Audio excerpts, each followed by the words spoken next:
Oke, eh,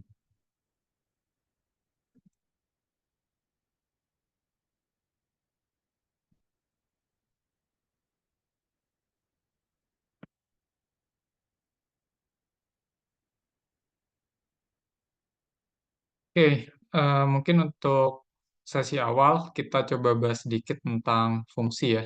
Fungsi tapi sampai domain saja. Oke. Nah, apakah ini slide-nya sudah terlihat? Terlihat, Pak. Oke, sip. Oke, saya coba bahas sedikit tentang fungsi ya.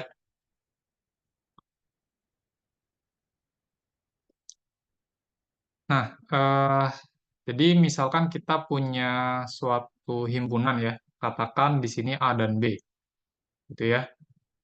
Nah, himpunan itu gampangnya merupakan kumpulan objek yang memiliki karakter atau ciri-ciri yang sama, gitu ya. Nah, mungkin kalau teman-teman mahasiswa sebenarnya ya yang relate dengan mahasiswa ada himpunan mahasiswa matematika gitu misalkan. Nah, itu kan dia merupakan kumpulan mahasiswa prodi matematika atau kalau yang di Jatinangor itu himpunan mahasiswa pasca panen.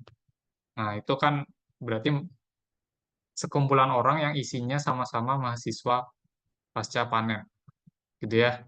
Nah, tapi untuk di matematika, khususnya di matematika 1 TPB ya, kita akan lebih banyak ke himpunan bilangan. Oke, seperti itu. Nah, yang disebut fungsi itu adalah suatu aturan yang memetakan setiap anggota dari himpunan A ya ke himpunan B. Nah, tapi nggak sembarangan. Jadi memetakannya setiap anggota dari himpunan A ke tepat satu anggota himpunan B. Oke, seperti itu ya. Nah, mungkin saya coba gambar ilustrasi seperti ini ya.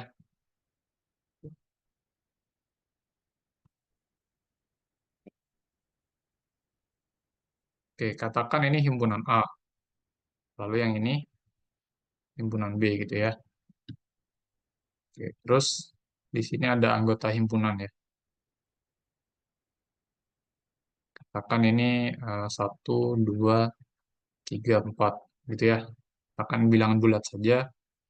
Yang ini 5, 6, 7, 8. Oke, gitu ya.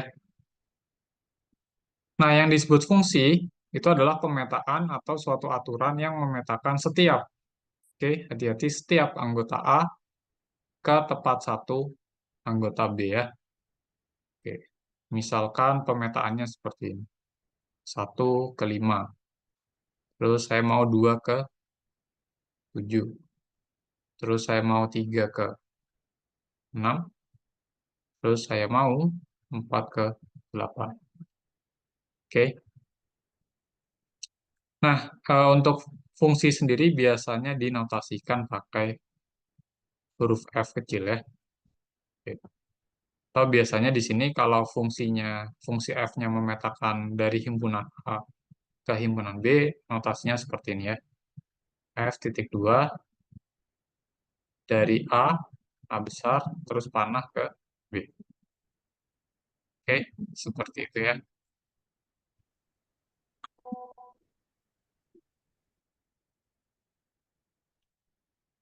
Nah, lalu himpunan A, yang tadi ya, himpunan A itu disebut daerah asal atau domain. Dan himpunan B disebut daerah kawan atau kodomain.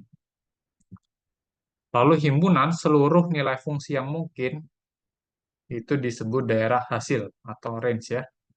Oke, mungkin saya tambah di sini. eh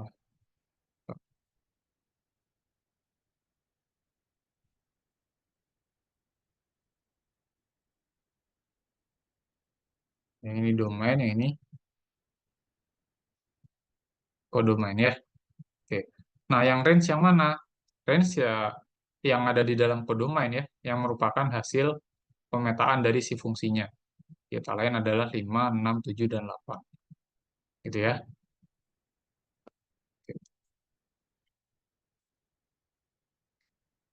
Terus, nah sekarang kita coba lihat gambar yang ini ya teman-teman ya, agar lebih paham. Ini kelihatan guys.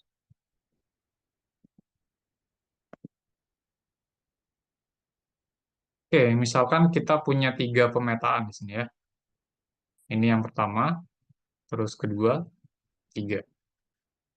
Oke. Nah, coba lihat yang pertama dulu deh. Kira-kira ini merupakan fungsi atau bukan? Ada yang tahu nggak?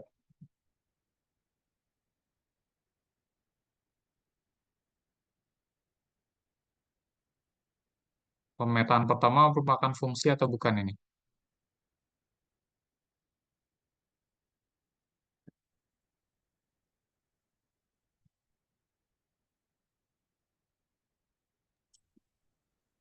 Nah, Fungsi. untuk menjawab pertanyaannya, ya kita ingat definisi saja ya. Jadi kan fungsi itu merupakan suatu aturan atau pemetaan yang memetakan setiap anggota A. Oke, kita lihat di sini apakah setiap anggota A udah terpetakan atau belum. Belum, Pak. Oke, kenapa? Eh, bukan himpunan Gimana, gimana? maksudnya. Bukan fungsi maksudnya. Yakin? Kenapa? Eh, enggak deh fungsi, fungsi, fungsi. Oke, Karena yang di daerah A ada ininya, ada ada daerah. petanya ke B. Oke, Iya, setiap anggota A punya peta di B gitu ya. Dan satu lagi apa? Harus dipetakan ke tepat satu. Oke, artinya setiap setiap anggota A itu nggak boleh punya dua peta ya, punya dua pasangan di B. Gitu. Jadi pasangannya harus satu saja.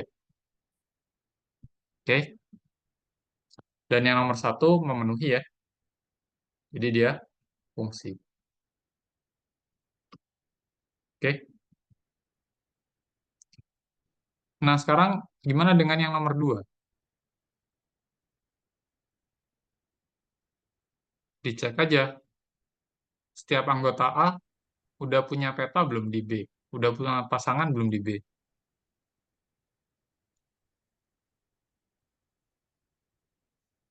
Udah ya udah, ini ya. Pak. Udah. Oke. Nah, syarat selanjutnya adalah kalau punya pasangan, pasangannya harus cuma satu di B. Coba lihat ini. Ada nggak yang dia pasangannya ada dua? Ya. Ada, Pak. Ada ya, yaitu yang ini. Oke. Jadi ini kan si anggota yang ini kan dia punya pasangannya dua ya di B ya. Berarti kalau yang seperti ini dia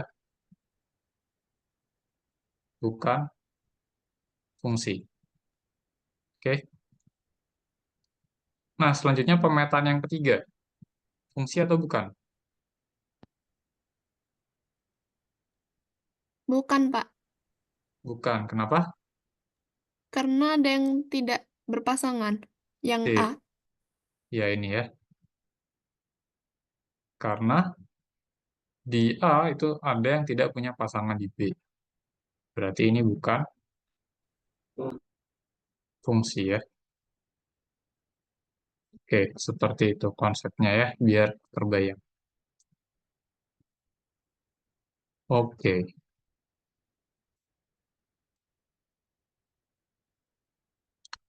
lalu selanjutnya ini ya, notasi saja yang seperti yang tadi ya.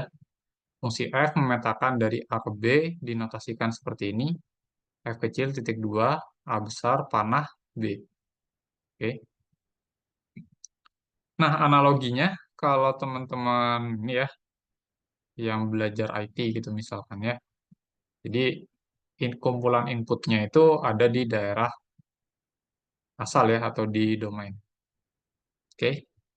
Sedangkan kumpulan output dari suatu fungsi itu adanya di range ya.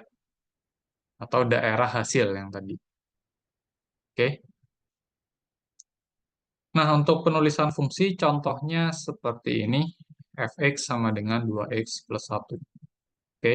Artinya ketika kita berikan suatu bilang x, atau ketika kita berikan masukan atau input suatu bilang x, maka si fungsi akan menghasilkan output 2x tambah 1.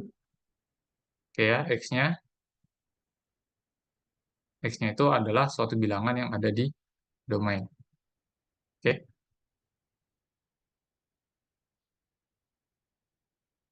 Eh, misalkan ini contoh ya. Contohnya tadi fx sama dengan 2x tambah 1, artinya kalau kita berikan input x, maka outputnya akan 2x tambah 1. Oke, lalu kita juga bisa menghitung nilai fungsi ya. Misalkan kita ingin menghitung f1, ya udah kita tinggal ganti saja x-nya dengan 1. 2 kali 1 ditambah 1 sama dengan 3. Oke, seperti itu ya. Atau bisa juga ya, negatif juga ya. Min 1 berarti 2 kali min 1 tambah 1 hasilnya berapa? Min 1 ya. Min 1. Ya, sip. Oke.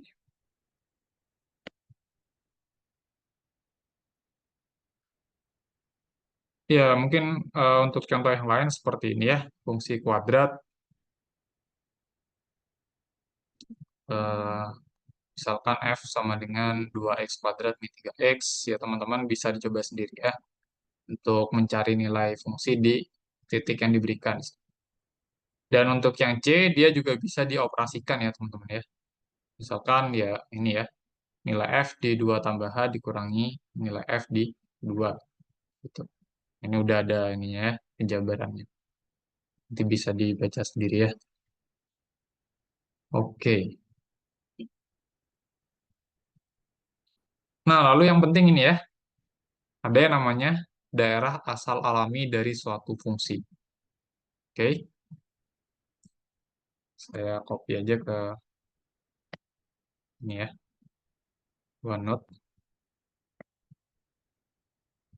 Nah, jadi yang disebut dengan daerah asal alami atau domain alami dari suatu fungsi f dinotasikan df. Itu adalah himpunan semua bilangan real sehingga fungsi tersebut terdefinisi. Oke, ini ya, yang penting ini terdefinisi di bilangan real. Oke, atau fungsinya itu dapat memberikan suatu nilai berupa bilangan real tertentu. Nah, maksudnya gimana? Oke, nah eh, mungkin kita pakai contoh yang tadi aja yang sederhana. Fx sama dengan 2x tambah 1 ya. Oke. Nah, fungsi ini kalau kita berikan input atau masukan bilangan real apapun, dia akan pasti menghasilkan ya bilangan real yang lain gitu ya. Jadi inputnya itu berupa bilangan real apapun, dia pasti bisa menghasilkan bilangan real yang lain gitu ya. Jadi nggak ada masalah berapapun x-nya pasti ada nilainya. Oke. Sehingga karena setiap bilangan real yang kita masukkan ke fungsi ini dapat menghasilkan nilai tertentu, maka kita bisa simpulkan domain alaminya atau daerah asal alaminya dia sama dengan ya bilangan real itu sendiri gitu. Oke. Jadi R ini maksudnya himpunan bilangan real ya.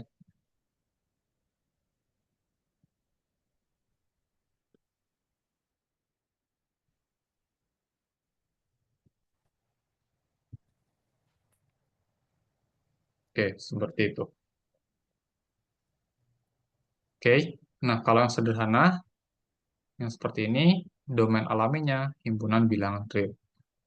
Oke. Lalu bagaimana dengan fungsi yang lain? Misalkan gx ya sama dengan akar x.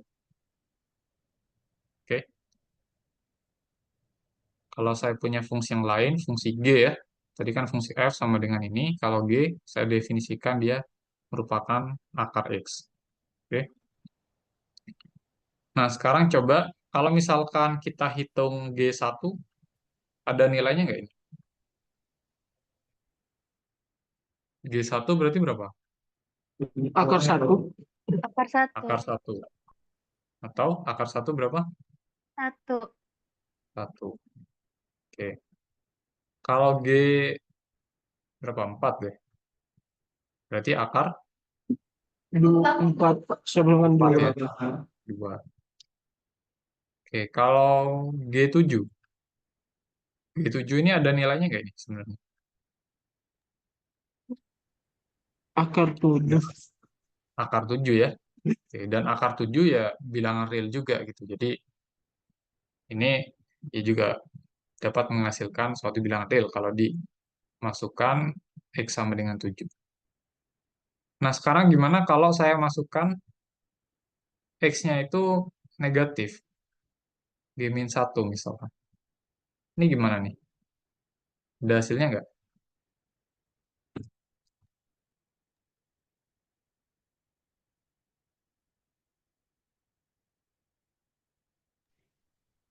Ya kalau kita paksa ya, kalau kita dalam tanda kutip paksa masukkan, dia jadi aneh kan?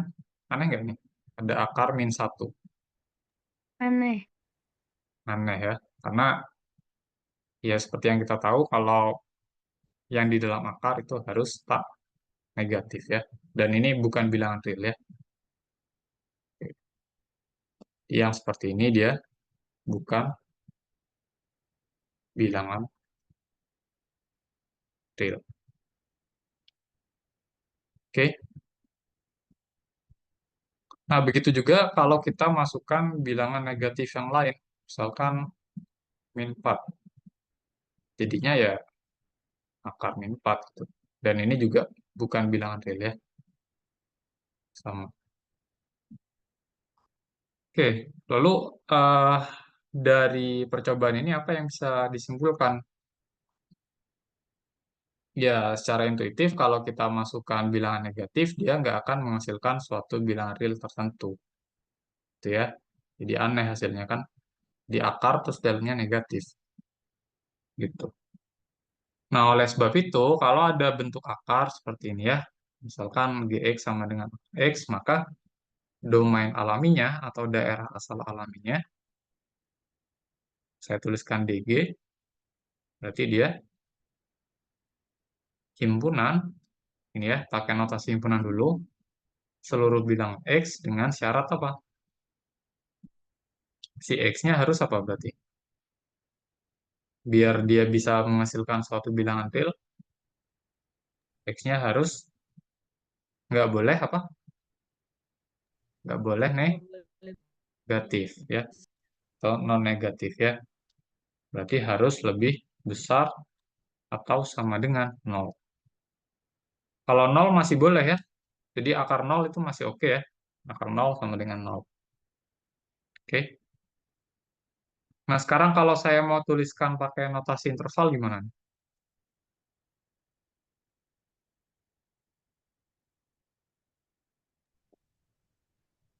Ingat notasi interval? Siku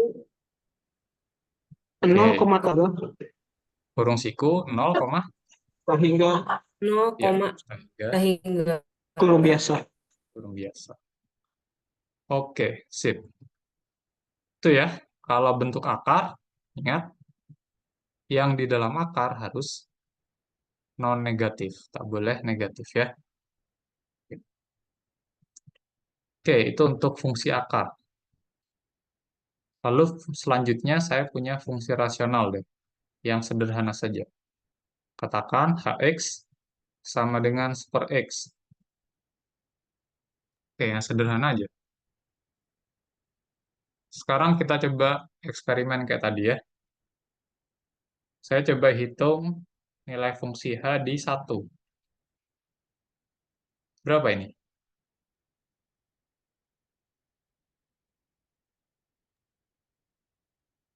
Ganti saja X-nya dengan 1 ya.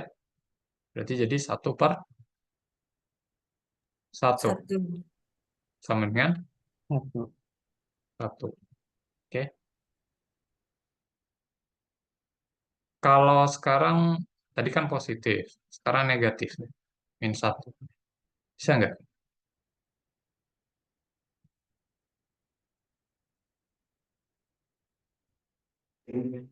Jadi -1. Jadi min 1. Oke. Kalau pecahan sekarang, setengah. Bisa nggak kita hitung? Nanti diangkat nanti. Yang angka 2-nya di atas 2/1. Berarti 2 ya. Oke. Berarti 1 dibagi dengan setengah ya. Hmm, Atau hasilnya berapa? 2. Oke.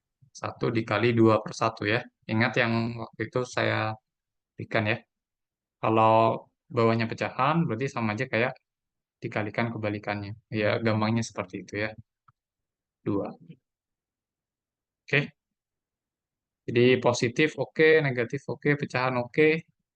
Nah, sekarang gimana kalau misalkan saya hitung di 0? Bisa nggak?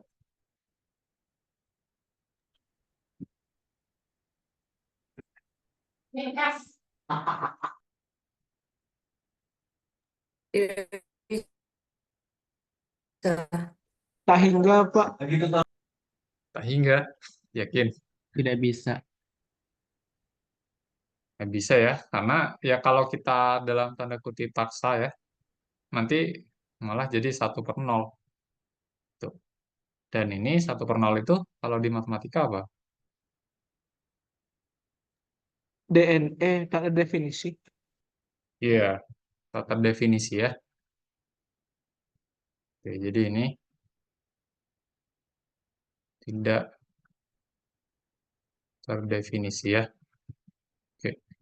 Nah, sehingga ya kita nggak bisa tuh eh,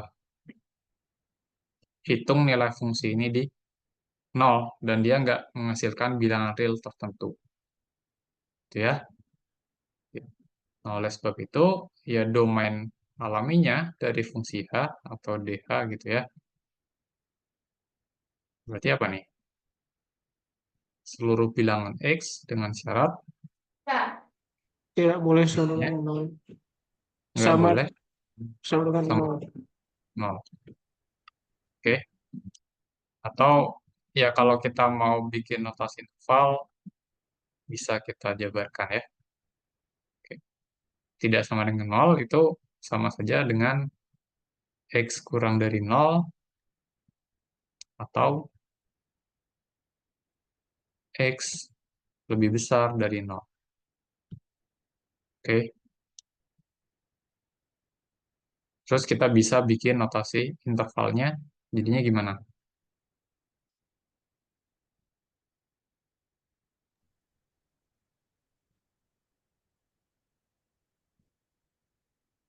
Kurang biasa minus tak Ya, hingga koma 0 hingga, koma, 0 0, kurang biasa atau kurang biasa biasa, atau gabung ya, kurang terus biasa 0, tak hingga. 0, hingga. Sip. Oke, seperti itu ya, untuk fungsi rasional ya. Jadi intinya kalau ada fungsi rasional, penyebutnya nggak boleh sama dengan 0. Oke, seperti itu.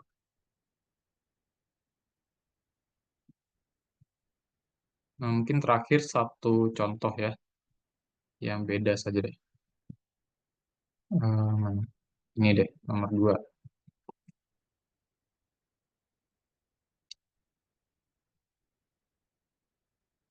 Atau nomor 4 aja deh, sekalian. Oke, contoh lain.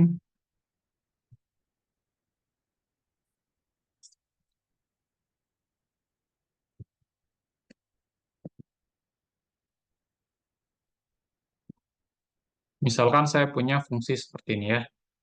Fx sama dengan 1/akar x² min 4. Oke. Nah, teman-teman, misalkan diminta menentukan si domain alaminya ya, atau daerah asal alaminya. Oke. Nah, untuk menentukan itu, yang perlu kita lihat adalah bentuk ekspresi apa aja yang ada di dalam fungsinya. Oke. Nah, yang pertama bisa dilihat eh, dia memiliki bentuk akar ya. Oke. Dia memiliki bentuk akar. Berarti kalau dia punya bentuk akar, yang di dalam akar harus Lebih dari lebih dari 0 ya. Oke. Jadi syarat pertama,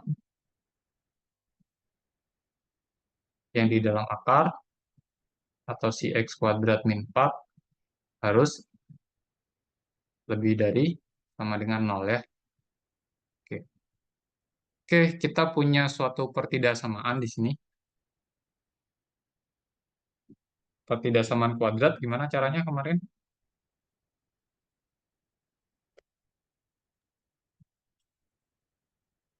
Faktorkan plus dulu ya. 2 difaktorkan lagi. Oke, faktornya apa ini? X plus 2 X min X min 2. 2. Oke. Oke, setelah difaktorkan, cari pembuat 0. Oke, pembuat 0-nya apa? X min 2, X plus 2. Plus 2. X sama dengan min 2, atau X sama dengan 2 ya. Oke. Ya, terus gambar saja di garis bilangan. Sebelah kirinya min 2, kanannya 2. Oke. Lalu kita punya 3 daerah ya di garis bilangan. Oke, langsung ada yang bisa nebak tandanya apa? Yang daerah 1 tandanya apa kira-kira?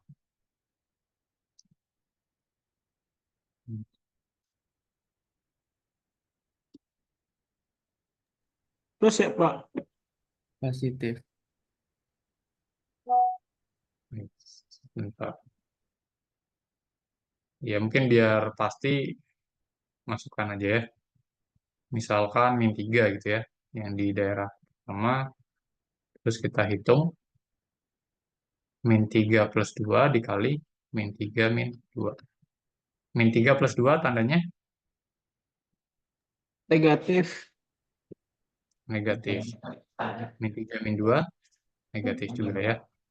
Oke, terus kalikan saja. Negatif kali negatif jadinya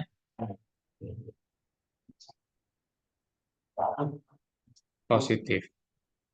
Oke. Oke, untuk 2 sama 3 tebakannya apa?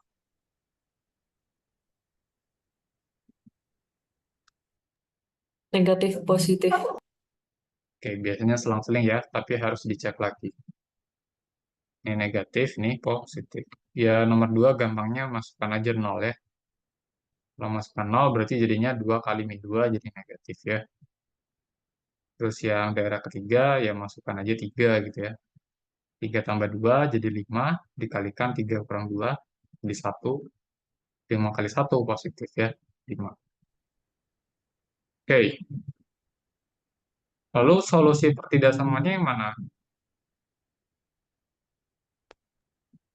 Bagian 1 sama 3. 1 sama 3 ya. Oke, berarti yang ini ke kiri, yang ini ke kanan.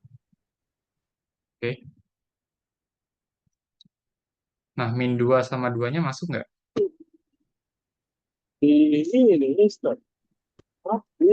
Kalau di bawah, kalau akar di penyebut berarti nggak boleh sama. Oke. Nah, mungkin di sini kita tinjau syarat akarnya dulu ya. Nanti syarat pecahannya beda lagi. Oke, kalau di sini kan ya syarat akar dulu ya. Kalau dari syarat akar berarti dia masih masuk. Oke. Karena tandanya ini di sini masih sama dengan ya.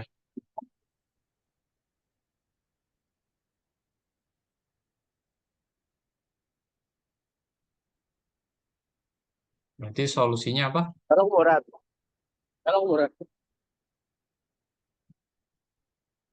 Oke, solusinya.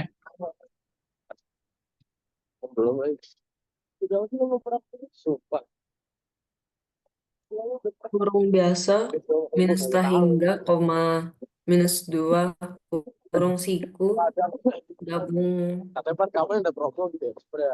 kurung siku 2 koma tahingga siku biasa. Oke, gimana? Kurung biasa atau pakai ini aja deh.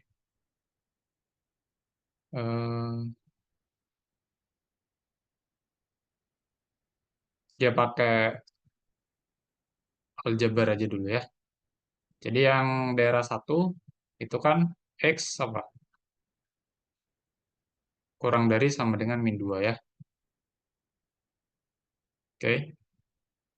Atau daerah yang ketiga, berarti X lebih besar sama dengan 2.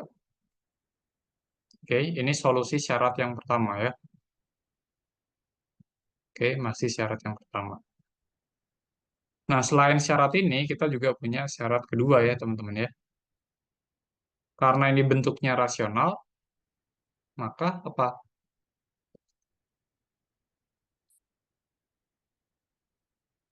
Syarat 2 ini untuk bentuk rasional ya.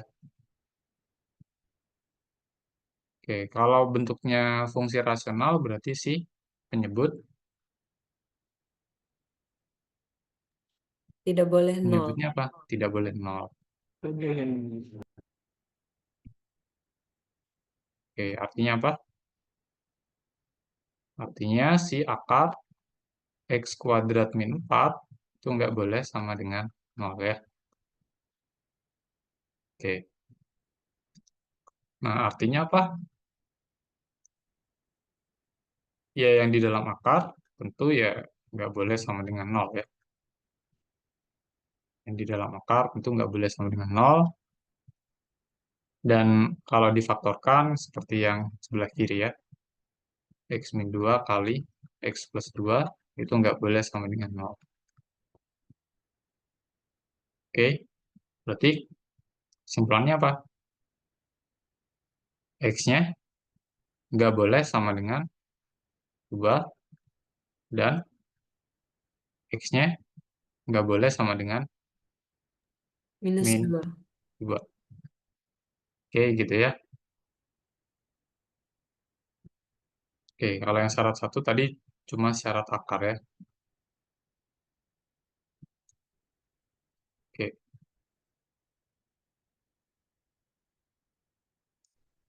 Nah, dari kedua syarat ini, kita ambil irisannya ya.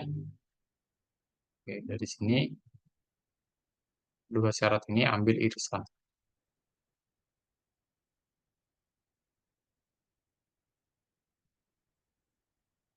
Maka didapat syarat yang merupakan irisan dari yang pertama dan kedua, itu apa? X-nya harus kurang dari min 2 ya, karena ya ini ada sama dengannya, sedangkan yang ini nggak boleh sama dengan, kalau diiriskan ya sama dengannya hilang gitu ya. Jadi kalau diiriskan, ya X kurang dari min 2, atau X lebih besar dari 2.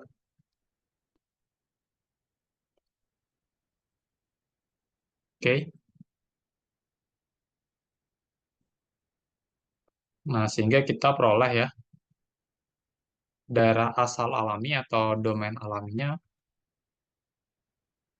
berarti seluruh bilangan X dengan syarat yang ini tadi, syarat irisannya ya, X kurang dari min 2 atau X lebih besar dari 2.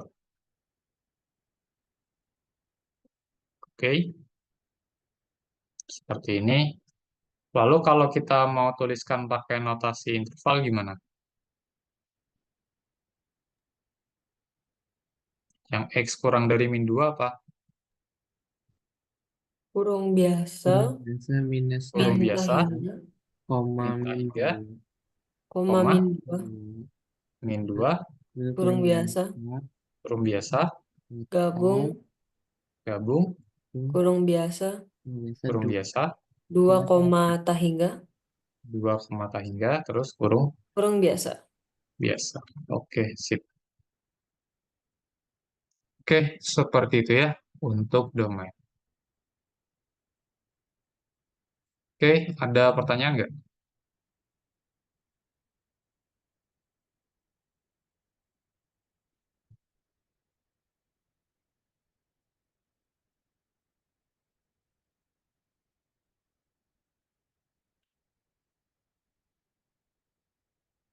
Oke, kalau nggak ada pertanyaan, mungkin dari saya itu aja tambahan materinya. Nanti untuk materi kita lanjutkan di kelas ya, hari apa Jumat. Nah, mungkin setelah ini sama Kak Dean ya. Dean udah siap? Oke, Kak. Oke, sip. Saya stop share ya. Oke, silakan Dean. Oke, halo teman-teman, selamat sore. Kenalkan dulu, aku Dean, mahasiswa jurusan Aktuaria angkatan 21. Sekarang juga masih mahasiswa. Ya, jadi 3 tahun lalu juga aku ngerasakan TPB yang sama kayak teman-teman ya. Oke, sekarang kita akan masuk ke sesi tutorial. Di sini aku pakai 2 device ya, karena kalau di laptop ini kameranya rusak gitu. Kalau teman-teman mungkin entah kenapa perlu kamera, aku pakai HP di sebelah. Oke, di sini aku udah siapkan soal-soalnya dan beberapa yang sudah ditandai secara khusus. Titipannya untuk dibahas tuh adalah yang ini, gitu. Oke, di sini pertama-tama aku mau kasih tahu dulu sama teman-teman, kalau di tutorial tuh memang namanya tutorial ya, tutor. Berarti sesi buat teman-teman tuh kalau untuk memahami, untuk lebih paham lagi dari materi yang udah diajarkan sebelumnya. Jadi justru di sini tuh aku harap teman-teman bisa lebih interaktif, lebih aktif bertanya kalau memang bingung.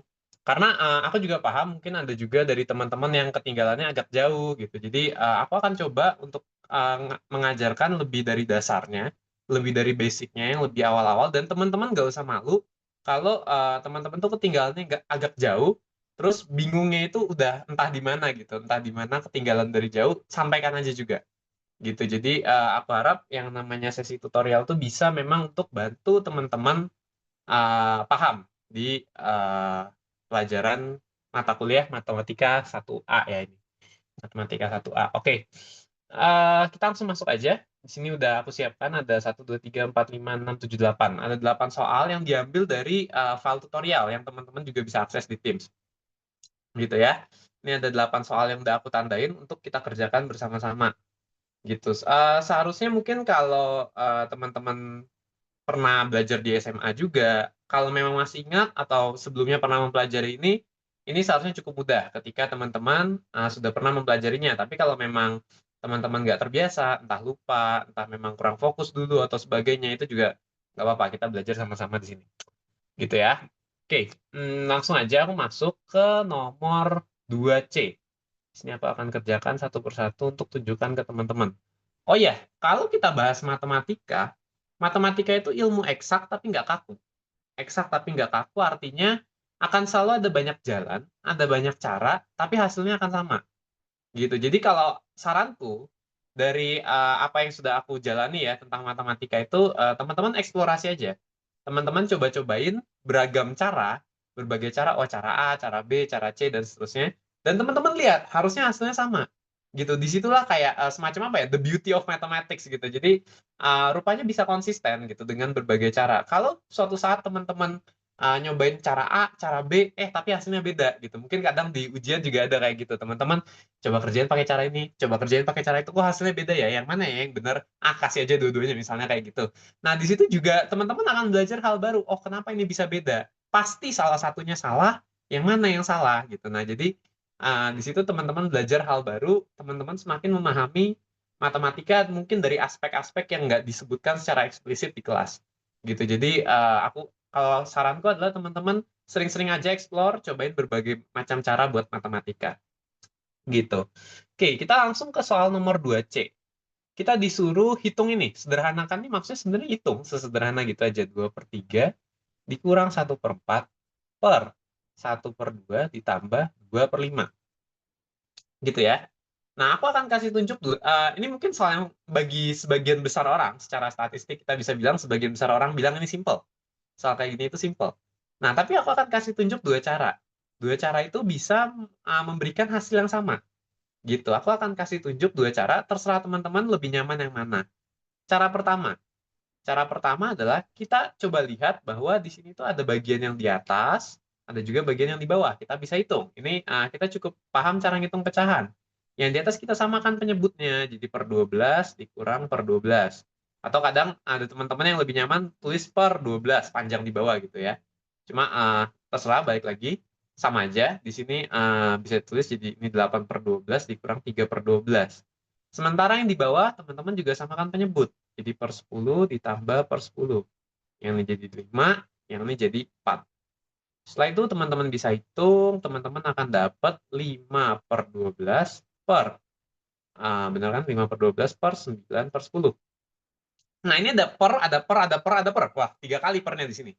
Kayak rumah susun. Nah, gimana cara melakukannya? Tadi mungkin dari KIB sendiri juga udah bilang yang bawah dibalik terus dikali gitu. Cuma mungkin salah satunya yang teman-teman bisa lihat lagi, kalau teman-teman ingat dulu pertama kali teman-teman belajar pecahan, per itu kan sebenarnya dari pembagian. Kalau 2 dibagi 3, sebenarnya 2/3 itu 2 bagi 3. Jadi ini sebenarnya bisa teman-teman tulis jadi 5/12 dibagi 9/10. Nah, ini baru teman-teman bisa lakukan seperti 5/12 dikali 10/9. Gitu. Nah, jadi di sini kita dapat hasilnya 50. Oh, ini mungkin bisa kita sederhanakan dulu aja. 5 dengan 6, supaya kita nggak perlu sederhanakan lagi terakhir nanti. Jadi di sini 25/54. Itu jawaban akhirnya. Ini cara pertama. Aku akan tunjukkan cara kedua. Cara kedua juga boleh ini. Tergantung teman-teman lebih nyaman yang mana. Kita punya soal 2/3 dikurang 1/4 per 1/2 tambah 2/5. Nah, cara kedua itu adalah, aku nggak suka sebenarnya bekerja dengan pecahan-pecahan begini. Karena ada pecahan, dipecahkan lagi gitu. Jadi pecahannya pecah-pecah aja gitu. Wah, banyak banget pecah-pecahannya. Repot nih kayaknya. Tapi aku ingat kalau yang namanya pecahan tuh kita bisa sederhanakan. Bisa kita bagi 2 misalnya atas dan bawah. Bisa kita kali 2. Atau seterusnya dengan angka yang sama. Dan itu katanya setara. Kita ingat di situ. Nah, sekarang aku lihat di sini ada per 3, per 4, per 2, sama per 5. Kayaknya kalau aku cari KPK-nya boleh nih. 2, 5, oke 10, 10, 3 berarti 30, 30 dengan 4. Oh, 60. Berarti aku bisa kali 60 di atas, kali 60 di bawah. Kalau aku kali 60 di atas, jadinya apa? 2/3 dikali, ini ada pengurangan yang kemudian dikali. Berarti ini seakan-akan ada kurungnya. Teman-teman harus tahu bahwa ini nanti berlaku distributif. Kali 60-nya bukan cuma ke yang belakang, tapi ke yang dua-duanya. Di sini juga gitu, berlaku ke yang dua-duanya. 2/3 dikali 60, coret-coret, 20, oh 40.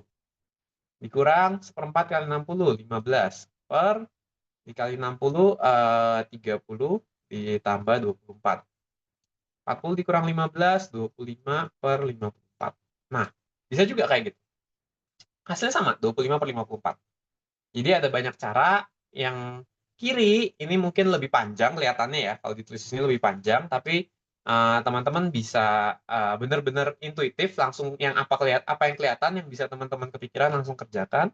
Kalau yang kanan kelihatannya lebih singkat, tapi sebetulnya di dalamnya banyak hal. 60 ini kan teman-teman harus cari dulu KPK dari semua penyebutnya. Gitu. Terus ya teman-teman harus kepikiran bahwa oh ini atas bawah dikalikan 60. Dikali KPK-nya maksudnya gitu. Itu bukan sesuatu yang cukup mudah gitu ya. Jadi nggak kelihatan langsung, tapi rupanya bisa menyelesaikan dengan cukup cepat. Gitu. Ini ada dua cara. Dari contoh soal yang simpel, kita bisa lihat bahwa teman-teman bisa punya banyak opsi untuk mengerjakan suatu soal. Gitu. Aku harap dari nomor 2C ini nggak ada yang mau tanyakan. Menurut aku secara statistik juga ini masih cukup simpel. Ada yang mau tanya nggak dari teman-teman? Nggak usah takut juga sih dengan aku bilang yang tadi itu ya. Nggak ada? Oke, kalau nggak ada aku lanjut ya. Aku lanjut ke nomor 3. G, 3G ya. Jabarkan atau sederhanakan bentuk berikut. Oke, tidak ada. Terima kasih untuk jawabannya. Jabarkan atau sederhanakan bentuk berikut. Nah, ini ada pecahan. Ada pecahan, tapi pecahannya ini kita kerjakan yang 3G ya.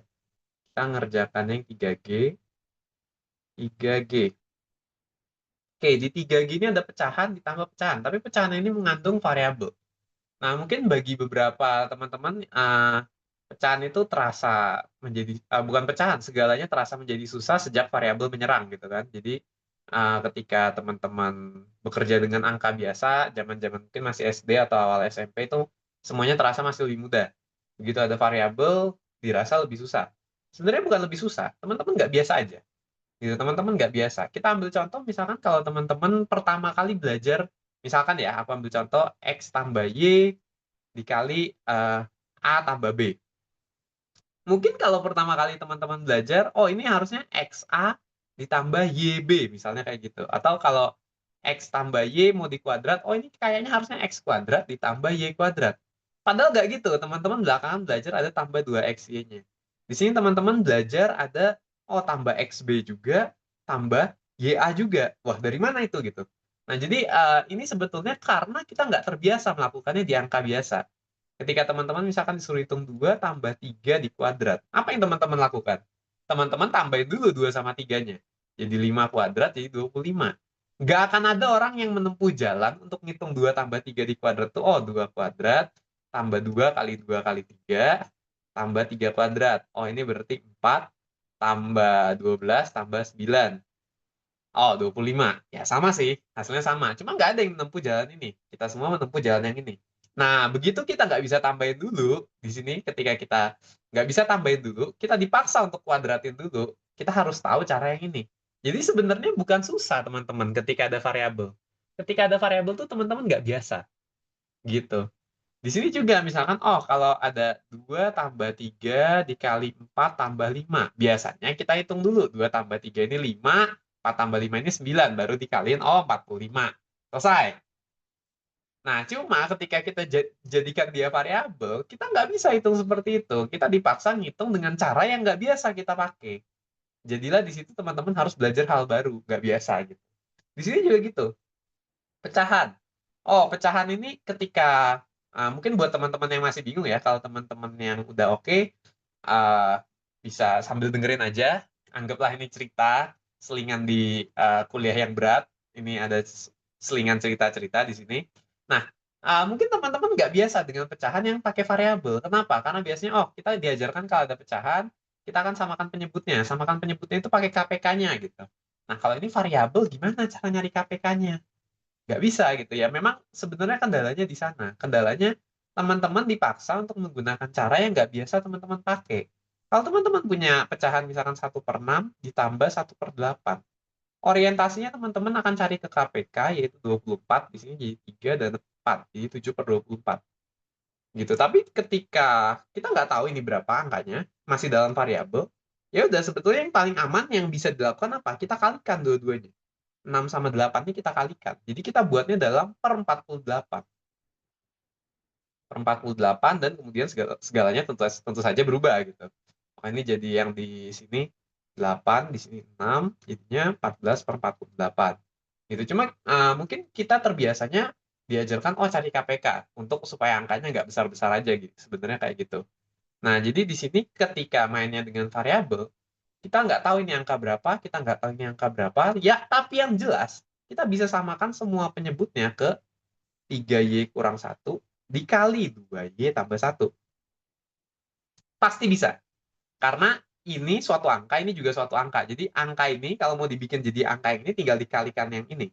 Dan sebaliknya juga, kalau angka yang di sini mau dibikin jadi begini, teman-teman cukup kalikan yang ini gitu. Jadi itu sebenarnya di variabel tuh teman-teman mungkin belajar sesuatu yang nggak biasa teman-teman lakukan sebelumnya. Tinggal teman-teman biasain, harusnya teman-teman bisa berurusan dengan variabel-variabel yang kelihatannya merepotkan ini. Gitu. Nah, jadi ketika kita samakan penyebutnya seperti ini, artinya yang di sini harus dikali dengan 2Y plus 1. Akibatnya yang di atas juga gitu. 2-nya kena dikali 2Y plus 1. Ditambah Y dikali, di sini ada 3Y min 1. Berarti yang bawahnya ini kalau mau penyebutnya jadi kayak gini, berarti harus dikalikan ini. Ini kan udah ada ininya, tinggal dikali yang ini gitu. 3Y kurang 1. Berarti akibatnya yang atasnya juga harus dikalikan 3Y kurang 1. Udah, sisanya tinggal teman-teman bongkar. Bongkar yang atas ya, bongkar yang bawah ya. Ini kalau teman-teman udah biasa distributif ya, sebetulnya kita pernah diperkenalkan sifat distributif.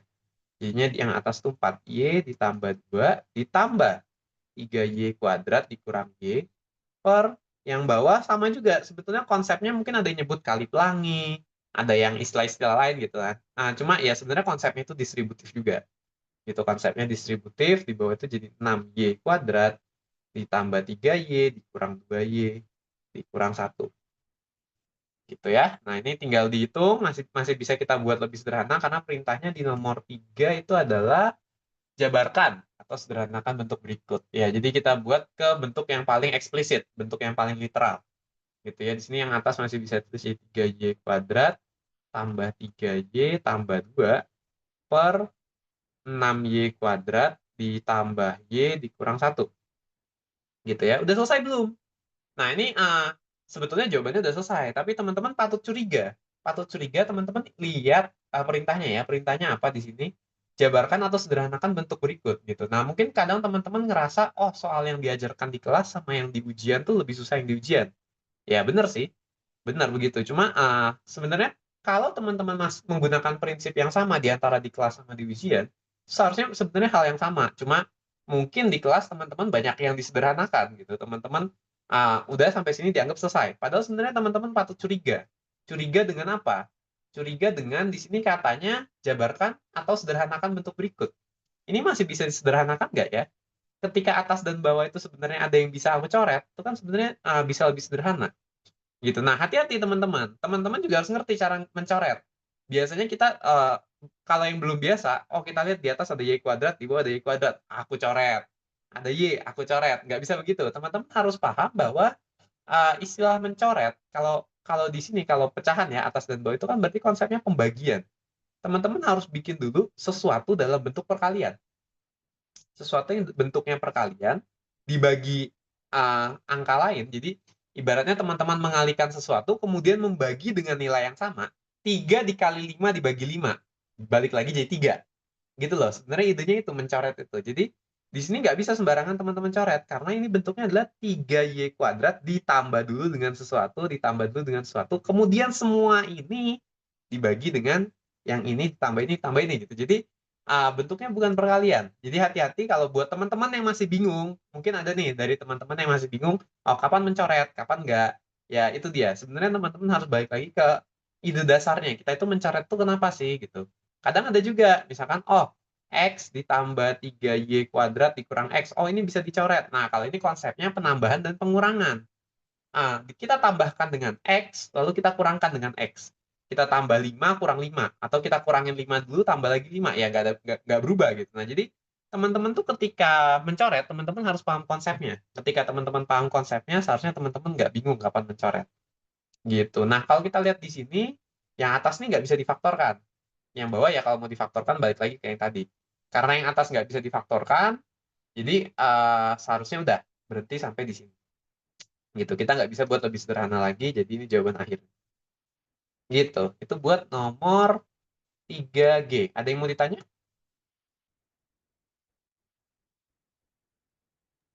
Pak, saya ingin bertanya, Kak. Boleh, boleh.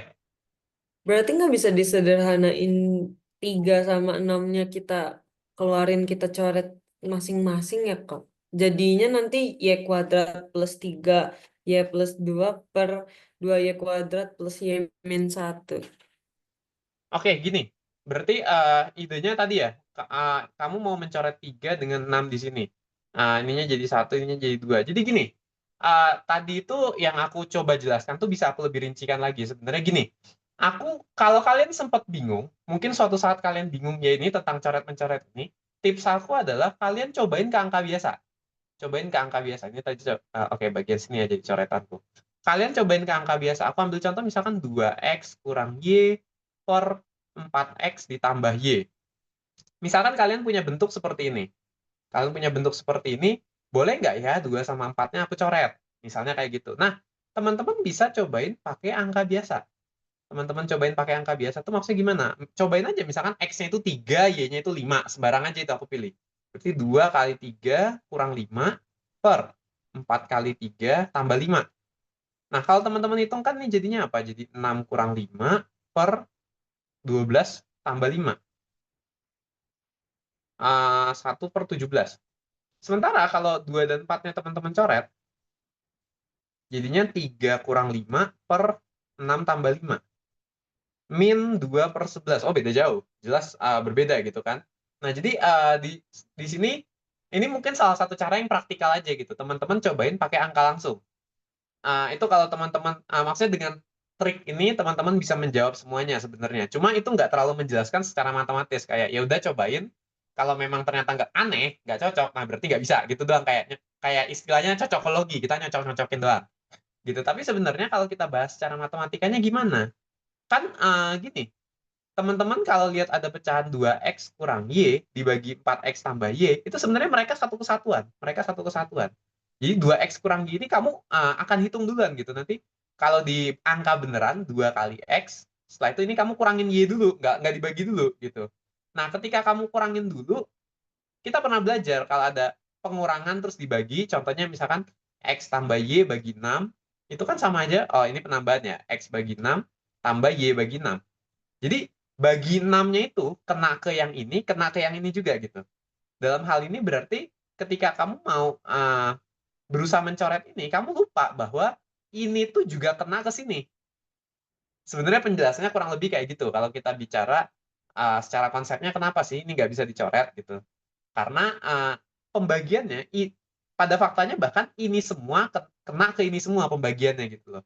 Ibaratnya jadi kalau ditulis ini 2x kurang y, kamu akan hitung dulu, nanti kamu akan bagi dengan 4x tambah y. Jadi ini kamu hitung dulu, terus kamu bagi dengan yang ini kamu hitung dulu. Gitu. Jadi nggak bisa kamu pecah-pecah satu-satu. Yang bisa kamu pecah itu ketika apa? Ketika bentuknya ini aku kasih yang mirip ya. Aku kasih yang mirip ketika 2 dalam kurung x kurang y per 4 dalam kurung x tambah y. Ini kalau kita lihat lagi esensinya sebenarnya apa? 2 kita kali dengan x kurang y. Setelah itu ini semua nanti kita bagi dengan 4 yang udah dikali dengan x tambah y. Jadi bahkan dikalinya ini duluan gitu kan. Dikali 4 ini kita kali ini dulu gitu. Baru semuanya nanti jadi pembagi. Gitu. Jadi ini duluan. Nah, sebenarnya kalau kita lihat kayak gini kan ini sama aja kayak 2 kita kali x kurang y, terus kita bagi 4, terus kita bagi lagi dengan x tambah y. X tambah y-nya jadi satu kesatuan. Oh, berarti ibaratnya di sini bisa kita kali ini kita kali 2 terus bagi 4. Kali 2 bagi 4 sama aja bagi 2 gitu loh. X kurang y-nya kita bagi 2 terus bagi lagi dengan x plus y. Kayak gitu. Jadi baru di sini kita bisa coret sebenarnya jadi 2. Ketika bentuk di atas itu udah perkalian, bawah juga perkalian. Gitu. Ini kalau mencoret kayak gini ya, sebenarnya nggak selalu harus bentuk perkalian. Jadi nggak cocok juga kalau aku bilang, oh jadi kamu itu harus bikin bentuknya jadi perkalian dulu. Nanti ada kondisi lain, contohnya kayak 2x plus 5y sama dengan 4 plus 5y gitu. Nah ini persamaan kamu coret 5y-nya. Ini bentuknya nggak perkalian tapi bisa dicoret gitu. Jadi sebenarnya nggak cocok juga kalau aku bilang harus bikin perkalian dulu. Lebih ke kamu pahami esensinya. Kamu pahami dari konsepnya apa sih yang terjadi di sini. Kenapa di sini 2 sama 4-nya bisa aku coret, tapi kalau di sini 2 sama 4-nya nggak bisa aku coret, nggak boleh. Karena ini kamu akan hitung sama ini dulu, dan ini kamu akan hitung sama ini dulu. Sementara kalau ini kayak 2 kali ini, bagi ini. Bisa kamu lepas sendiri-sendiri. Gitu, jadi ini bisa dicoret, sementara ini nggak bisa dicoret. Nggak akan beda hasilnya nanti. Gitu. Gimana? Cukup menjawab nggak? Cukup, Kak. Paham. Ya, jadi di sini nggak bisa kita coret 3 yang ada di sini sama 6 yang ada di sini. Kamu harus bikin dulu, kalau dalam hal ini harus jadi perkalian. 3 dikali y kuadrat tambah y tambah 2 per 3 per 6. Kalau mau ditarik keluar, y kuadrat tambah di sini jadi 1/6 y. Jadi bentuknya justru nggak terlalu bagus. Ini kamu baru boleh coret. Gitu, ini bentuk nggak terlalu, nggak lebih sederhana gitu loh. Justru lebih bikin pusing. Kira-kira kayak gitu. Oke, ada lagi dari teman-teman yang lain yang mau tanya? Aku ulangin ya, ini kelas tutorial, jadi teman-teman yang bingung seaneh apapun bingungnya di matematika, tanyain aja, nggak apa-apa.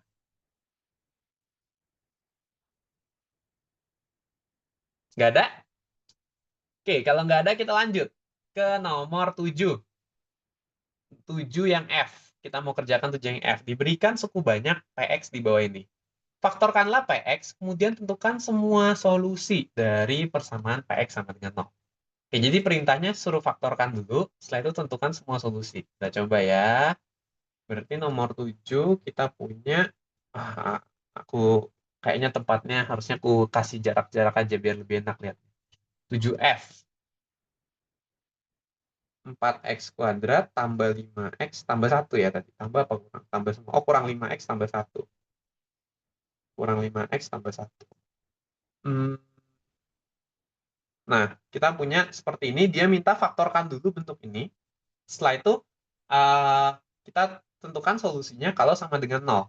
Lagi-lagi, sebenarnya memfaktorkan itu bukan sesuatu yang susah ketika di angka biasa. Di angka biasa, let's say 21, mau kita faktorkan. Oh, 3 kali 7. Misalkan konteksnya kita mau memfaktorkannya faktorisasi prima. Contoh lagi, 24. Oh, 2, 12, 2, 6, 2, 3. 2 pangkat 3 kali 3. Selesai. Angka biasa bukan sesuatu yang susah untuk kita faktorkan. Begitu nyampe variabel, kita suruh faktorkan, itu menjadi lebih susah. Faktorkan itu dulu ya, mungkin ada teman-teman yang masih bingung. Artinya faktorkan itu apa sih? Faktorkan sesuai namanya, faktor. Berarti faktor itu apa sih? Faktor itu pembagi. 3 itu faktor dari 12. Ini istilah yang memang udah basic, kita sebut faktor itu artinya pembagi. Gitu. Nah, jadi kalau faktorkan, kita harus bikin dia itu seperti pembagi-pembaginya, apa dikali apa, kira-kira kayak gitu. Ya mirip lah, kayak angka biasa kalau kita mau faktorkan, kita buat dia jadi perkalian dari pembagi-pembaginya. Kira-kira kayak gitu.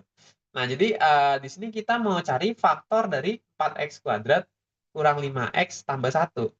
Nah, jadi idenya sebetulnya kebalikan dari yang teman-teman udah pernah pelajari. Teman-teman udah, misalkan mungkin kita faktorkan dari yang sederhana dulu, x kuadrat. X kuadrat ini kalau mau aku tulis dari pembagi-pembaginya, kita bisa tulis x kuadrat itu x dikali x. Selesai. Ini pembagi-pembaginya, atau bahkan x kuadrat itu sendiri udah bentuk pemfaktoran sebetulnya. Gitu. Ada lagi mungkin bentuknya 3x kuadrat ditambah 5x. Ini tuh kira-kira apa dikali apa ya? Oh, ini aku bisa bikin. Ini distributif biasa. X dikali 3x tambah 5. Jadi orientasinya berpikirnya kebalik. Kalau biasanya X dikali 3x, X dikali 5, dapat hasilnya yang ini. Jadi biasanya kita tahunya yang ini, disuruh hitung dapat yang itu. Nah, kalau pemfaktoran dibalik idenya. Oh, aku lihat di sini ada X, seakan-akan ini berasal dari yang ini. Kira-kira kayak gitu. Sama kayak ketika teman-teman belajar pembagian itu kan teman-teman suruh pikirkan kebalikan dari perkalian. Teman-teman ngafalin tabel perkalian dulu. Terus teman-teman ketika belajar pembagian tuh orientasinya pertama kali belajar adalah suruh bayangin tuh kebalikan dari perkalian pembagian itu. Kayak gitu. Nah, pemfaktoran juga gitu.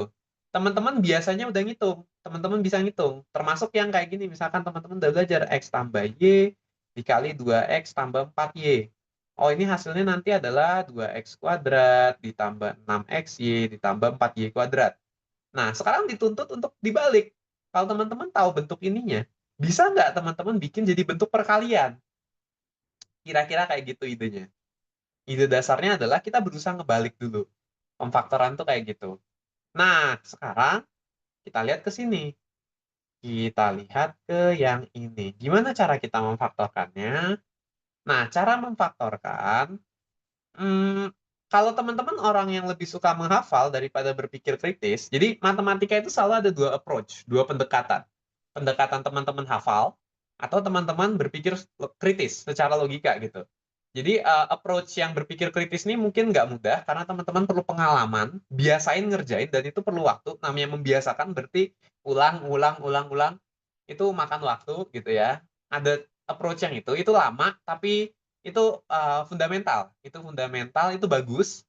Itu dalam artian kalau soalnya dimodifikasi bagaimanapun, teman-teman akan bisa kerjakan.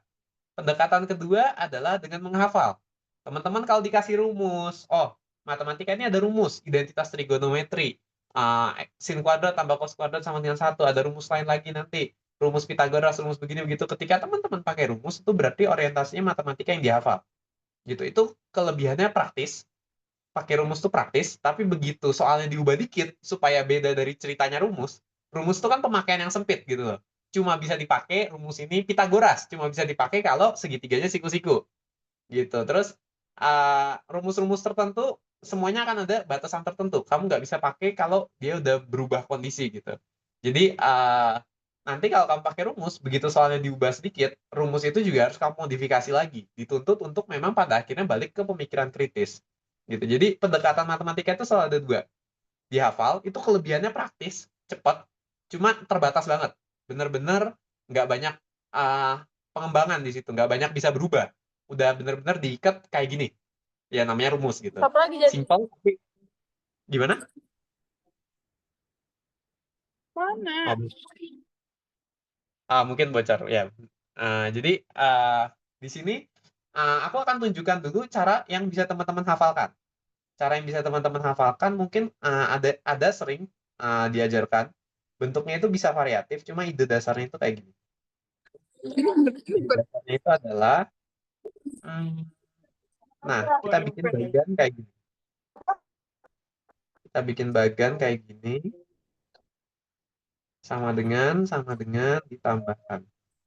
Nah, jadi di sini teman-teman setelah bikin bagian kayak gini, teman-teman harus pastikan yang ini kalau dikalikan hasilnya adalah yang depan 4x kuadrat.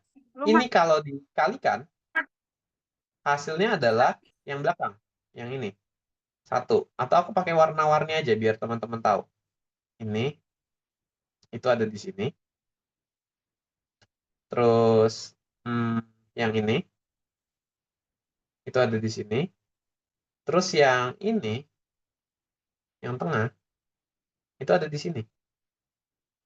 Berarti min 5x.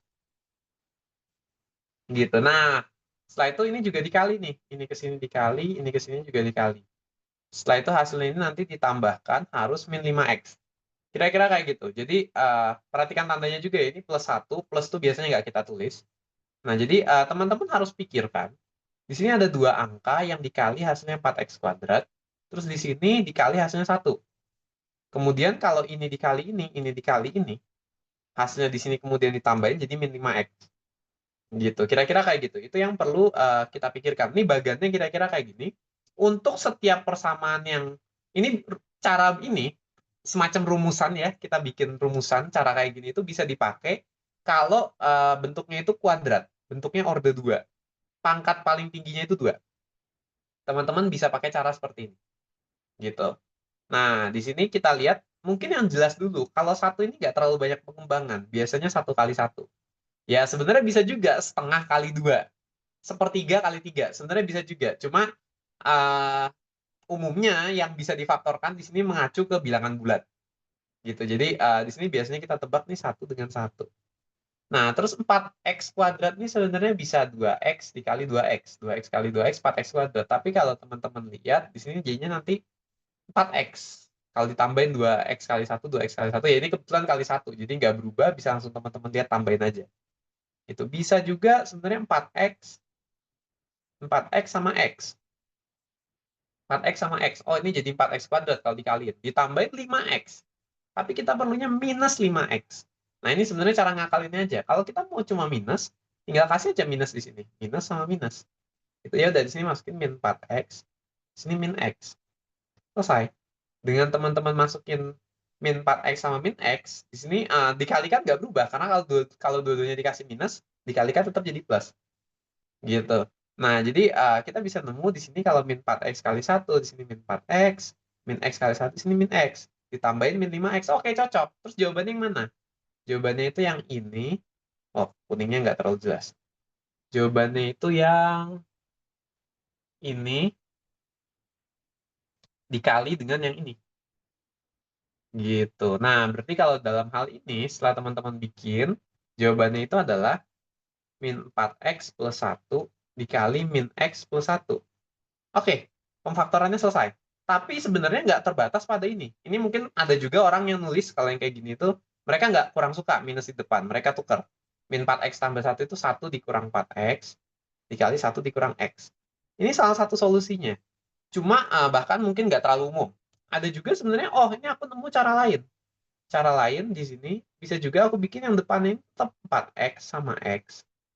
Yang minus itu yang belakang, min 1, min 1. Gitu. Nah, kalau ini tetap sama jadinya rupanya. Di sini jadi min X, di sini min 4X, bawahnya min 5X. Jadi jawabannya hasil pemfaktorannya bisa juga ditulis 4X min 1 dikali X min 1. Gini juga bisa. Gitu, it's okay. Tulis jadi 4X min 1 kali X min 1. Bahkan yang ini lebih umum. Penulisan yang ini mungkin lebih sering dipakai dibanding yang ini atau yang ini gitu. Ini paling jarang sih. Gitu. Jadi ini oke, ini juga oke sebetulnya. Gitu. Yang lebih lazim yang ini. Gitu. Jadi ada banyak jalan, ini benar, ini juga benar kalau kita bicara urusan pemfaktoran. Gitu ya. Nah, sekarang belum selesai. Permintaan soalnya apa? Diberikan suku banyak ini, faktorkanlah Px, kemudian tentukan semua solusi persamaan Px sama dengan 0. Gitu. Jadi yang tadi belum persamaan, karena nggak ada tanda sama dengan. Namanya persamaan, ada sama dengannya di sana. Kita cuma memfaktorkan. Memfaktorkan kita sudah bikin bahwa, oh, 4x kuadrat dikurang 5x ditambah 1 itu sama loh dengan 4x kurang 1 dikali dengan x kurang 1. Gitu kira-kira. Jadi, kita cuma menunjukkan bahwa ini bisa ditulis sebagai perkalian dari ini dengan ini. Karena sebaliknya kalau teman-teman bongkar, ini akan jadi yang ini lagi gitu. Kira-kira kayak gitu. Sekarang kita diminta, kalau 4x kuadrat dikurang 5x tambah 1 sama dengan 0, kira-kira x-nya berapa ya? Gitu. Yang kedua itu kayak gitu. Dia bilang suruh cari solusi untuk, mana tadi soalnya? Ini.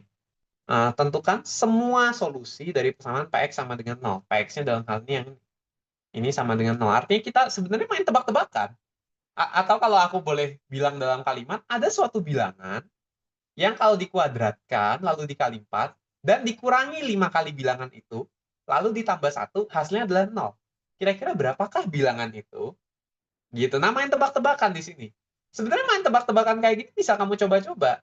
Oh, kalau X-nya 1 kuadrat kali 4. 4 dikurang 5 ditambah 1. Oh, benar, 0. Oh, berarti X1 jawabannya. Gitu. Cuma, itu nggak menjamin kamu akan dapat semua solusinya. Dia minta semua solusinya. Kalau main tebak-tebakan itu, 1 bisa jadi lama banget. Kalau kamu nggak hoki, kamu tebak-tebak terus, nggak nemu-nemu, susah.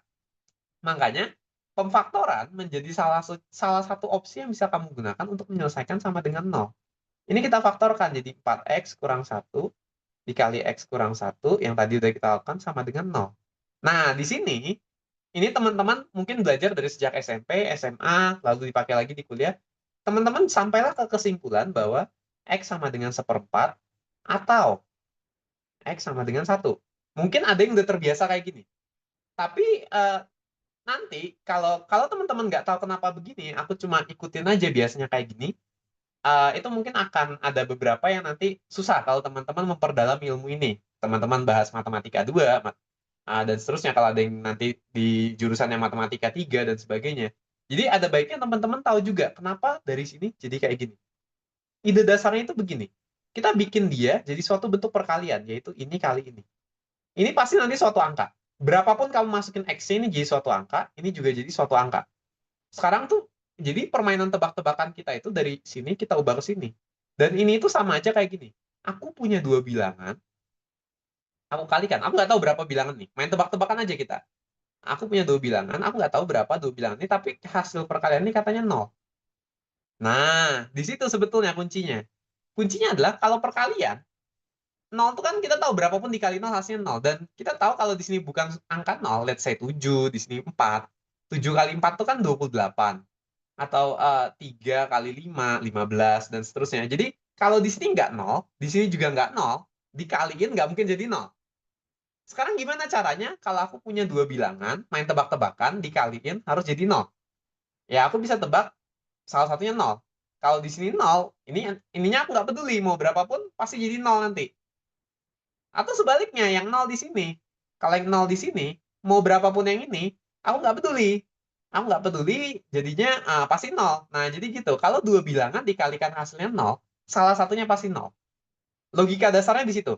Kalau 2 bilangan, dan ini berlaku bukan cuma buat 2 gitu. Nanti kalau ada mungkin lebih dalam nanti teman-teman bikin pemfaktoran 3 kurung gini, misalkan X tambah 2, 2X kurang 1, 7X tambah 6, misalnya kayak gitu sama dengan 0. Jadi bukan cuma berlaku di 2 bilangan, di 3 bilangan, 4 bilangan, dan seterusnya. Jadi kalau ada 2 bilangan, dikalikan hasilnya 0, salah satunya pasti 0.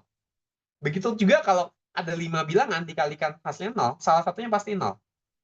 Gitu. Jadi di sini ada 2 bilangan, dikalikan hasilnya 0. Salah satunya pasti 0. Antara yang ini 0 atau yang ini 0.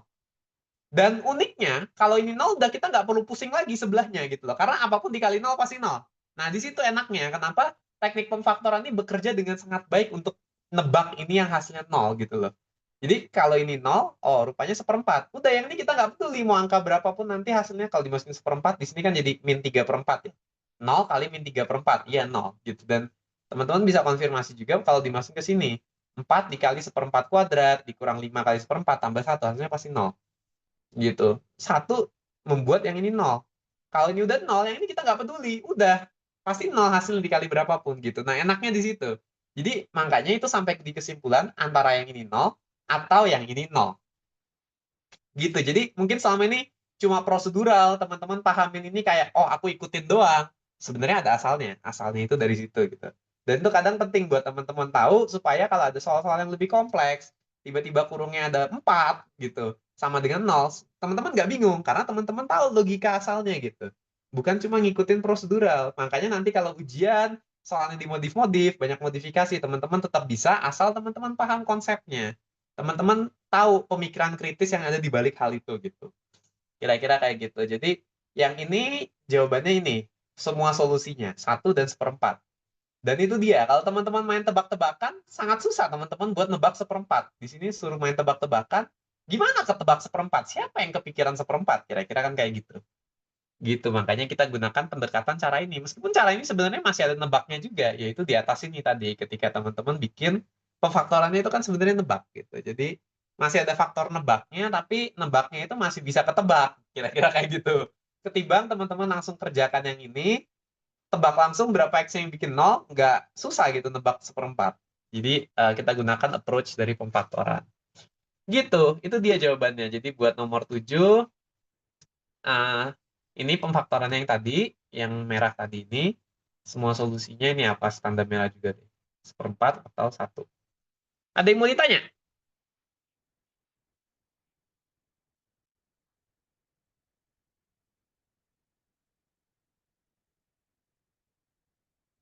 Oke, kita lanjut. Nomor 9. Tentukan himpunan penyelesaian dari masing-masing persamaan berikut. Kita mau kerjakan yang E. Kita kerjakan yang E ya. Di sini ada X pangkat 3 kurang 3X kuadrat tambah 2X lebih kecil dari 0. X pangkat 3 kurang 2X kuadrat kurang 2X. Apa tadi? 3X kuadrat. X pangkat 3 kurang 3X kuadrat kurang 2X. Oke. X kuadrat kurang 2 lebih kecil sama 0. Lebih kecil doang ya. Kita diminta tentukan himpunan penyelesaiannya. 9E. 9E. Kita diminta selesaikan ini lebih kecil dari 0. Nah, idenya gimana cara ngerjakan nih?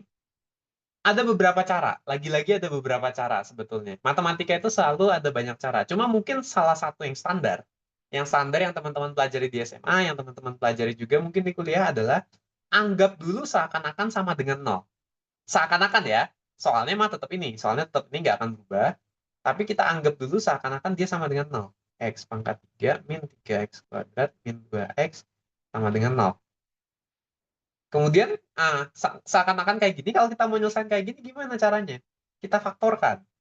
Gitu, kita faktorkan. Di sini gimana cara faktorkannya? Ini pangkat 3. Kayaknya susah.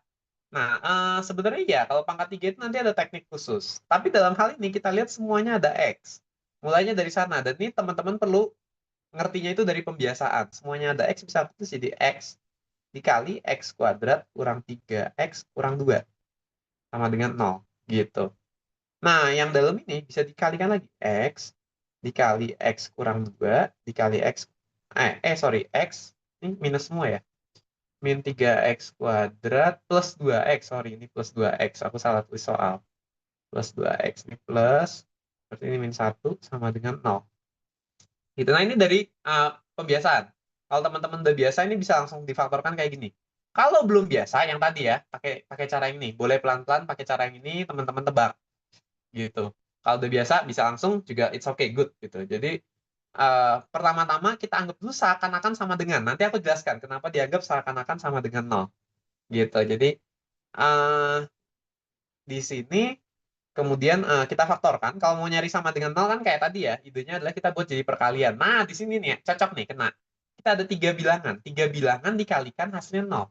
Pasti salah satunya 0. Dan ketika salah satunya udah 0, kita nggak peduli yang lain. Ya udah, kita orientasinya bikin aja ini 0. X-nya bisa 0 atau orientasinya bikin aja yang ini 0, X-nya sama dengan 2, atau yang ini dibikin 0, X-nya sama dengan 1. Gitu. Jadi X-nya bisa 0, bisa 1, bisa 2. Ini kebetulan aku tulis yang ini duluan gitu. Jadi 2-nya keluar duluan. Ya bisa 0, bisa 1, bisa 2. Gitu. Ini adalah nilai-nilai X yang bikin ini tuh jadi 0. Gitu ya. Bikin yang itu jadi 0. Nah, sekarang idenya itu gini. Idenya ini kan grafik kontinu ya. Kalau kita bikin grafik, kalau kuadrat itu parabola, teman-teman pernah belajar bentuknya kayak gini atau kayak gitu. Kalau pangkat 3 itu nanti bentuknya kira-kira kurvanya kayak gini atau kayak gini. Kira-kira kayak gitu. Kalau teman-teman biasa. Cuma kalau teman-teman nggak biasa ya juga nggak apa-apa tentang itu. Jadi pokoknya kita tahu dari teman-teman bisa anggap nih kayak suatu fungsi. Kalau di garis bilangan, di 0, di 1, dan di 2, itu nilai mereka 0 gitu. Dalam artian kalau aku gambar semacam, oh ada sumbu Y-nya gitu. Semacam ada sumbu Y-nya, ini sumbu X. Nanti kurvanya itu akan lewat 0-nya itu di sini, sama di sini. Sebenarnya kalau teman-teman udah tahu gambarnya langsung kelihatan, oh di sini minus, di sini plus di atas soalnya sumbu Y ini minus di bawah, yang ini plus. Sebenarnya kalau teman-teman tahu gambarnya enak, langsung selesai. Tapi kalau teman-teman nggak tahu gambarnya yang biasa, kita pakai titik uji dan sebagainya. Gitu. Jadi intinya kita tahu dia akan 0 di sini. Dia akan 0 di sini, dan di sini. Di 3 nilai ini, dia akan 0. Nah, dan karena kurva ini itu continue, alias nyambung terus, berarti kalau kita geser dikit dari 0 atau dari 1, dia kan pasti antara naik, kalau nggak turun. Gitu. Nah, jadi kalau kita mau lebih kecil dari 0, kita nanti tinggal lihat perbatasannya ini. Justru memang, kenapa tadi dianggap sama dengan 0 dulu? Dianggap sama dengan 0 itu supaya kita bisa cari perbatasannya. Perbatasan yang menentukan plus minusnya itu. Karena kan urusan lebih kecil dari 0 dan lebih besar dari 0 itu semua terjadi di perbatasan gitu loh. Berubahnya dari minus ke plus atau dari plus ke minus itu kan pasti lewat 0. Karena dia nyambung terus, kira-kira kayak gitu. Jadi kita nyari perbatasannya dulu. Idenya adalah gitu. Nyari perbatasannya dulu di 0, di 1, dan di 2. Kemudian ya biasanya pakai sampel. Pakai sampel dimasukkan. Oh, kalau di min 1 misalnya, dimasukin min 1, oh min 1, min 3, min 2, oh minus, berarti yang ini negatif. Gitu. Sebenarnya kalau udah biasa di sini semuanya pasti selang-seling. Yang ini pasti selang-seling. Karena dalam bentuk pemfaktorannya nggak ada kuadrat. Kalau ada kuadrat bisa jadi nggak selang-seling. Gitu. Ini pasti selang-seling karena nggak ada kuadrat di sini. Dan ya kalau teman-teman nggak yakin dengan itu, teman-teman bisa pastikan aja masukin 3, 27 dikurang 27 ditambah 6, oh positif. Masukin 1,5, cuma agak repot ya 1,5. Makanya sebenarnya lebih enak kalau teman-teman tahu nih, oh ini pangkat 3, bentuk grafiknya itu nanti kurang lebih kayak gini. Set, set, set. Berarti ini di bawah sumbu, ini negatif. Ini di atas positif, ini negatif, ini positif. Kira-kira kayak gitu. Kalau teman-teman udah biasa. Cuma anyway ya nggak apa-apa, teman-teman cobain aja. Kalau 0 di antara 01 atau 12, nah ini berarti teman-teman terpaksa memang harus pakai angka pecahan kalau memang belum biasa. Gitu. Nah udah, kalau udah kayak gini, kita mau lebih kecil dari 0. Lebih kecil dari 0 berarti kita ambil yang negatif. Ambil yang negatif, 0-nya nggak termasuk karena di 0 persis 0 ke sini. Dan dari 1 sampai 2 di sini. Gitu. Dah. Atau ya boleh diarsir juga kalau teman-teman mau lebih jelas, diarsir gitu misalnya biasanya. Terus bikin aja himpunan penyelesaiannya. HP, ada yang nulisnya HP ya buat himpunan penyelesaian, ada juga yang nulisnya solusi atau sebagainya, himpunan tertentu gitu. Kalau ini pakai notasi pembentuk himpunan adalah kumpulan seluruh nilai X, di mana X itu lebih kecil dari 0, atau atau ada yang nulis gini, atau cuma kan nih kalau orang luar negeri nggak ngerti gitu. Kalau kita pakai lambang begini, atau, nah itu lambang universal, kesepakatan bersama di matematika, orang manapun baca ngerti gitu. Atau 1 X 2, ini ya, X-nya di antara X-nya lebih kecil dari 0 atau di antara 1 dan 2, dan X-nya itu harus bilangan real. Karena memang pembicaraan kita di bilangan real. Ya karena memang pembicaraan kita di bilangan real, kadang ini nggak ditulis juga nggak perlu. Nggak apa-apa sebetulnya. Gitu. Cuma biar lengkap aja dan aman, ini ditulis ada baiknya gitu. Gitu. Oke, jadi ini jawaban untuk himpunan penyelesaiannya. Atau kalau mau dituliskan dalam bentuk range, yang kayak tadi ya teman-teman, minta hingga 0, terus digabung dengan 1, 2. Kurungnya begini semua karena dia lebih kecil, nggak ada sama dengan di sini. Gitu. Oke, itu jawabannya buat nomor 9E. Ada yang mau ditanya?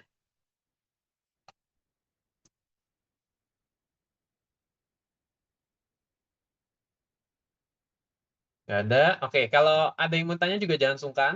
Lagi-lagi aku ulangin berulang-ulang supaya kalian memang di sini tujuannya bisa gitu. 10C. Kita kerjakan 10C ya. 10C. Di sini kita ada soal 3/2x kurang 1 lebih besar dari 2x. 3/2x kurang 1 lebih besar dari 2/x. Gitu. Kita disuruh cari apa perintahnya, solusinya juga ya. Tentukan himpunan penyelesaian masing-masing per samaan berikut. Oke, ya. Jadi kita disuruh cari himpunan penyelesaiannya. Lagi-lagi, salah satu teknik yang bisa dibilang cukup sederhana dan sering dipakai adalah bikin dulu seakan-akan sama dengan. Seakan-akan sama dengan. Gitu ya. Karena idenya semua kalau urusan lebih besar dan lebih kecil, itu nanti transisinya itu pasti disama dengan. Mula-mula yang ini lebih besar dari ini, karena ini kok nyambung terus. Oh iya, ini nggak nyambung ya. Hati-hati, ini nggak nyambung terus. Kita perlu sensitif dengan tadi, yang materi teman-teman di kelas juga. Kelas singkat dengan KIB gitu. Di situ ada kondisi bahwa dia nggak terdefinisi. Kita harus sensitif dengan itu juga. Hati-hati ya. Jadi idenya dulu ya. Kita bikin dulu ini seakan-akan sama dengan. Gitu. Atau sebenarnya kalau teman-teman mau ingat dari awal, olah jadi proteksi. Di sini karena ada pembagian, kita mau terdefinisi semuanya berarti pembagian yang ini berarti 2x kurang 1 itu tidak boleh 0, x juga tidak boleh 0 buat yang ini. Oh, berarti yang ini ngasih tahu kita x-nya itu tidak boleh setengah. Gitu. Ini kalau teman-teman udah terbiasa bisa langsung aja sebenarnya juga. Gitu ya. Kemudian baru kita selesaikan di sini. Selesaikan seakan-akan dia sama dengan. Ketika sama dengan gimana cara menyelesaikannya? Beberapa orang, oh ini dikali silang. Ya, sebenarnya itu ada asalnya juga gitu. Ada asalnya, cuma kalau teman-teman udah terbiasa ya udah nggak apa-apa. Kayak semacam dihafal aja juga nggak apa-apa. Kali silang, teman-teman akan dapat 3x sama dengan 2 dikali 2x kurang 1. Gitu. Jadinya 3x sama dengan 4x dikurang 2. Berarti x-nya sama dengan 2. Gitu. Oke, jadi di sini kita udah lihat bahwa kalau ini mau dibuat sama antara yang ini sama ini, satu-satunya solusi adalah x-nya 2. Gitu. Bisa coba masukin ke yang awal kalau teman-teman mau ngecek 2 kali 2, 4 kurang 1, 3/3, 2. Oh, 1, 1. Oke. Ini sama ketika di 2. Berarti kalau digeser dikit, entah ke, misalkan 2 digeser ke 1,999 atau ke 2,0001, pasti akan geser. Entah salah satunya lebih besar, salah satunya lebih kecil. Gitu. Nah, jadi kita udah lihat nih transisinya di mana aja. Bikin lagi semacam garis bilangan. Transisinya itu ada di 0. Terus tadi di mana ini? 2. Oh, sama setengah. Berarti setengah dulu. 0, setengah. Sama 2. Kira-kira kayak gini.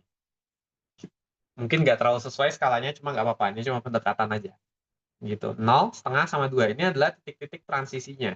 Dan memang pembagian itu sendiri di sini ini jadi titik transisi. Dalam artian kalau dia dibaginya 0,001 kan dia suatu bilangan yang positif.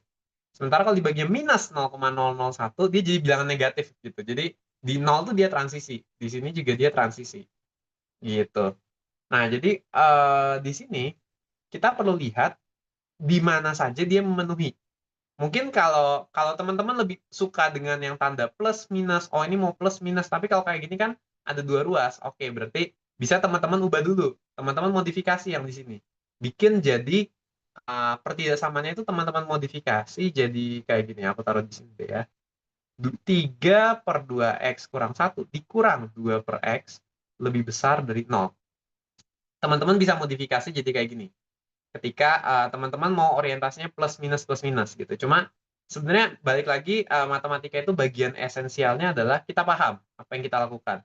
Nah, jadi kalau aku lebih suka sebut nanti kalau di sini yang lebih besar itu yang kiri atau yang kanan. Kalau yang di sini yang lebih besar yang kiri atau yang kanan, yang di sini yang lebih besar kiri atau kanan, di sini lebih besar kiri atau kanan. Sebenarnya gitu aja. Cuma kalau mau plus min juga nggak apa-apa. Bikin dulu kayak gini, masukin di sini plus atau min, nanti kita carinya yang plus. Kira-kira kayak gitu boleh juga. Oke, aku akan coba lihat yang ini. Kalau aku masukin, kita ambil contoh min 1. Kalau aku ambil contoh min 1, berarti di sini 3 per min 3 ya. Kalau min 1 min 3, di sini 2 per min 1. Gitu ya, 3 per min 3, ini hasilnya adalah min 1. Kalau ini hasilnya adalah min 2. Mana lebih besar? Lebih besar min 1 ya. Min 1 lebih besar daripada min 2. Teman-teman harus tahu garis bilangan min 1 itu lebih di kanan daripada min 2. Gitu. Oh, berarti kalau yang di sini, daerah ini, aku tulisnya gini aja, memenuhi. Memenuhi berarti nanti cuma memenuhi dan tidak, gitu aja. Kalau di antara 0 sama setengah, 0 sama setengah, wah ini angkanya harus pilih misalkan seperempat gitu. Seperempat, oke, kita akan ambil contoh, ambil X-nya seperempat. Kalau X-nya seperempat, berarti di sini 3 per seperempat kali 2 setengah, oh min setengah. Di sini berarti 2 dibagi seperempat. Oh, sebenarnya cukup dilihat bahwa selama di sini yang ini tuh negatif. Ini negatif, hasil ini pasti negatif. Sementara ini pasti positif. Oh, jelas yang negatif akan lebih kecil. Gitu. Jadi ini tidak memenuhi, ini tidak. Gitu. Terus teman-teman boleh coba misalkan di 1. Gitu, di 1. Kalau di 1, 3 per 1, 2 per 1. Oh, 3 lebih besar dari 2. Oke, di sini memenuhi. Kalau lebih besar dari 2, kita sebut 10. Misalkan. 10 berarti 3 per 19 di sini 2 per 10, 1/5.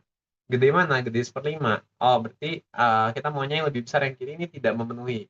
Gitu aja. Sebenarnya juga boleh kayak gini. Oh, berarti yang memenuhi itu adalah yang di sini dan yang di sini. Gitu. Ini mungkin kurang lazim ya, dalam artian sebagian besar nggak mengajarkan dengan memenuhi dan tidak memenuhi, mereka lebih sering pakai garis bilangan yang plus dan min. Nggak apa-apa kalau plus dan min ini teman-teman pindah dulu. Setelah teman-teman pindah, teman-teman ngitung seakan-akan menyamakan penyebutnya, terus cari ininya, boleh juga kayak gitu. Nah, jadi di sini yang memenuhi adalah di sini dan di sini. Jadi kita bisa bikin himpunan penyelesaiannya, pakai notasi pembentuk himpunan adalah seluruh nilai X, di mana X-nya itu lebih kecil dari 0, atau X-nya itu berada di antara setengah, aku kurang rapi, setengah dengan 2, 2. Kemudian kalau mau lengkap, X-nya itu harus bilangan real. Gitu. Tutup. Nah, ini dia. Atau kalau kita mau bikin pakai range, berarti dari minta hingga sampai 0, kemudian digabung dengan setengah sampai 2. Gitu. Ini dia jawabannya buat soal yang ini. Gitu ya. Caranya nggak begitu kaku. Teman-teman bisa sesuaikan dengan yang teman-teman nyaman. Bisa juga kayak gini kan. Tadi kalau kayak gini, teman-teman bikin dulu ini, oh jadi 3x dikurang 4x ditambah 2 per 2x kuadrat min 1. Mau lebih besar dari 0. 2x kuadrat kurang x di sini ya. Terus, oh yang atas itu berarti jadi min x plus 2 per x dikali 2x min 1. Lebih besar dari 0. Gitu. Ini juga bisa sebetulnya. Teman-teman pakai cara kayak gini. Gitu ya. Nanti teman-teman juga sama akan ketemu titik-titik berubahnya itu ada di 2, di 0, sama di setengah. Nanti teman-teman lakukan cara yang sama, pakai plus minus juga nggak apa-apa. Ini cara yang mungkin lebih lazim, cuma mau pakai cara ini juga nggak apa-apa. Gitu. Jadi ada banyak cara, teman-teman bisa eksplorasi berbagai cara, hasilnya harusnya sama. Gitu. Ini solusi buat 10C. Ada yang mau ditanya?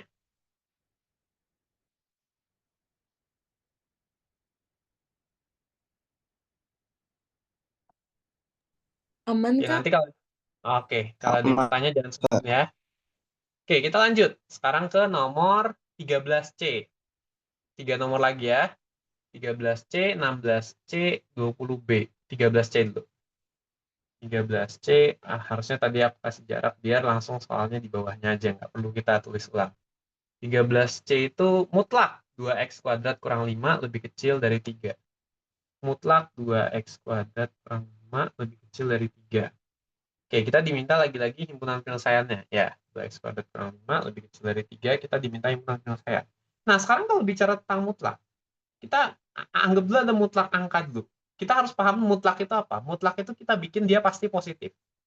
Mau misalkan mutlak dari min 5 besarnya berarti ya 5. Mutlak dari 7, udah 7. Besarnya 7 ya 7. Besarnya min 5 itu besarnya cuma ya 5 gitu. Jadi mutlak itu pokoknya semuanya dibikin jadi positif. Itu kalau bahasa awam. Kalau bahasa formalnya kan mutlak X, itu akan tetap jadi X kalau X-nya positif atau 0. Dia akan jadi min X kalau X-nya itu negatif. Min X itu idenya sebenarnya mau bikin jadi positif. Kalau X-nya negatif, bikin jadi positif kali minus lagi gitu loh. Sebenarnya idenya di sana gitu. Ya ini bahasa formalnya, cuma bahasa informalnya, bahasa sehari-harinya ya bahasa orang awam ya kayak gitu. Pokoknya aku bikin jadi positif. Nah sekarang aku main tebak-tebakan. Kalau mutlak dari sesuatu, aku kasih kotak aja gitu. Mutlak dari sesuatu kurang dari 3. Berarti sesuatu di dalam sini harus berapa sih? Sesuatu di dalam sini harus lebih kecil dari 3, tapi harus lebih besar dari min 3. Nah ini sebenarnya kuncinya teman-teman membiasakan mutlak tuh, teman-teman bisa bermain dari logikanya.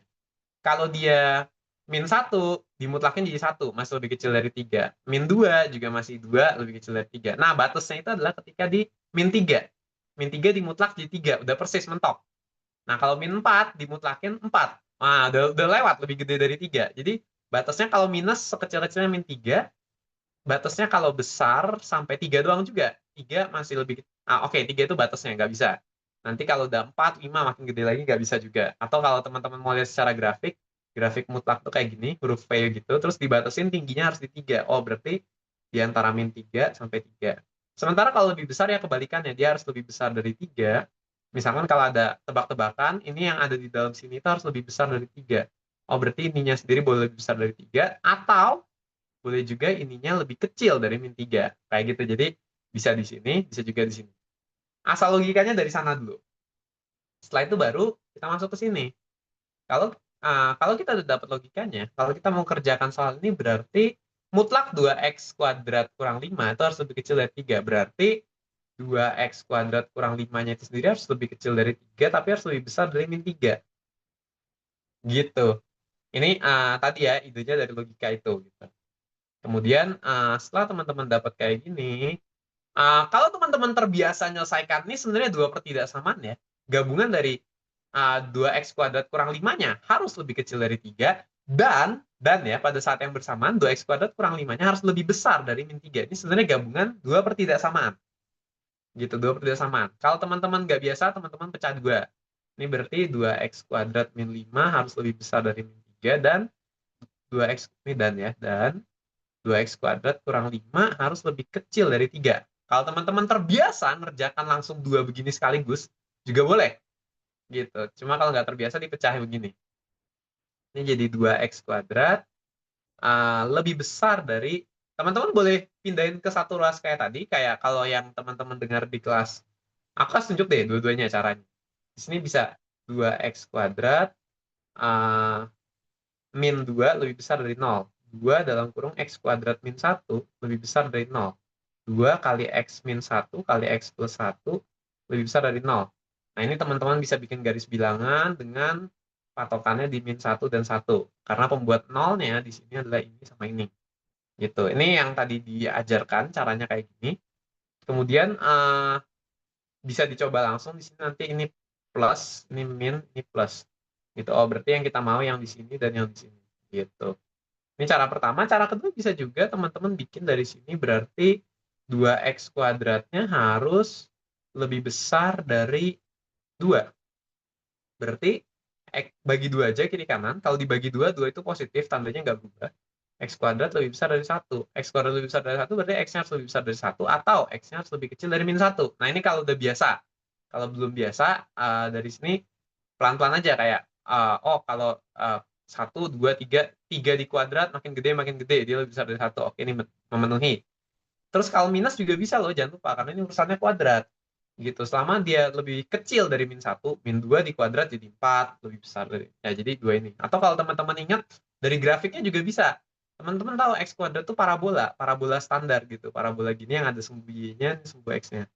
Nah, kita mau dari parabola ini lebih tinggi dari 1. Lebih tinggi dari 1, oh berarti harus dari ini 1 ke sana, atau yang ini ke sini. Gitu. Min 1 ke belakang. Kalau teman-teman mau lihat dari visual juga bisa. Jadi banyak cara sebetulnya ya. At the end sebenarnya pakai cara yang manapun teman-teman akan nyampe di sini tuh X-nya kita tahu harus lebih besar dari 1 atau boleh juga lebih kecil dari min 1. Nah, tapi kalau lihat dari syarat yang ini, kita lihat ya, berarti 2x kuadrat. Ini aku pakai cara yang aku lebih biasa pakai, lebih kecil dari 8. X kuadratnya lebih kecil dari 4. Berarti X-nya harus diantara min 2 dengan 2. Nah, ini kalau teman-teman belum biasa, pakai cara yang garis bilangan juga nggak apa-apa. Itu kalau aku kan seakan-akan bikin sama dengan dulu, X kuadrat sama dengan 4. Berarti X-nya sama dengan plus minus 2. Gitu. Plus minus 2 bikin garis bilangan juga boleh. Gitu. Nah, berarti harus memenuhi yang ini, dan yang ini. Gitu. Karena ini dan. Tadi katanya si ini harus lebih kecil dari ini, dan pada saat yang bersamaan juga lebih besar dari ini. Gitu. Jadi dan berarti dia harus memenuhi yang ini dan yang ini. Kita gabungkan ya. Aku pakai warna hijau buat gambarkan yang ini, dan aku bisa pakai warna biru buat gambarkan yang ini. Ini kalau kita gabung dua ini, kita bisa bikin semacam garis bilangan di sini.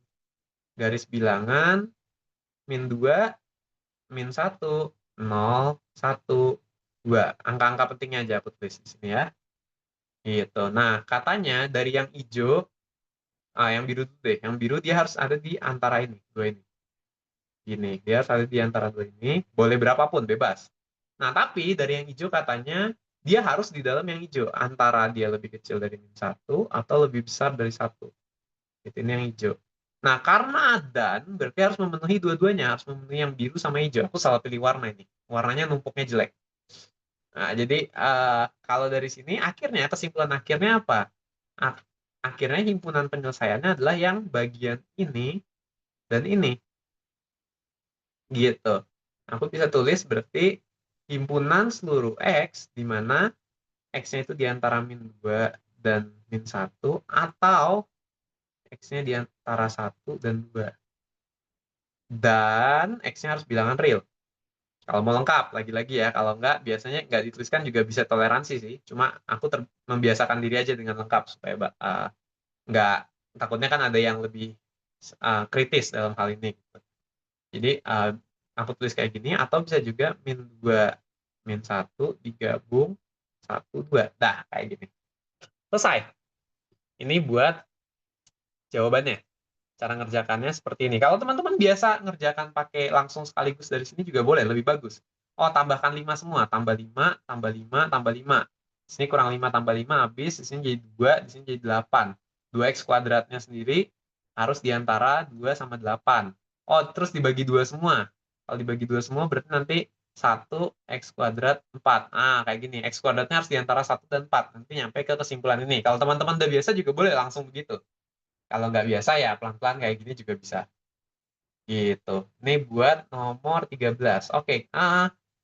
Aku selesaikan dulu baru nanti terakhir lah. Buat 3 nomor terakhir ini sesi tanya jawabnya barengan aja.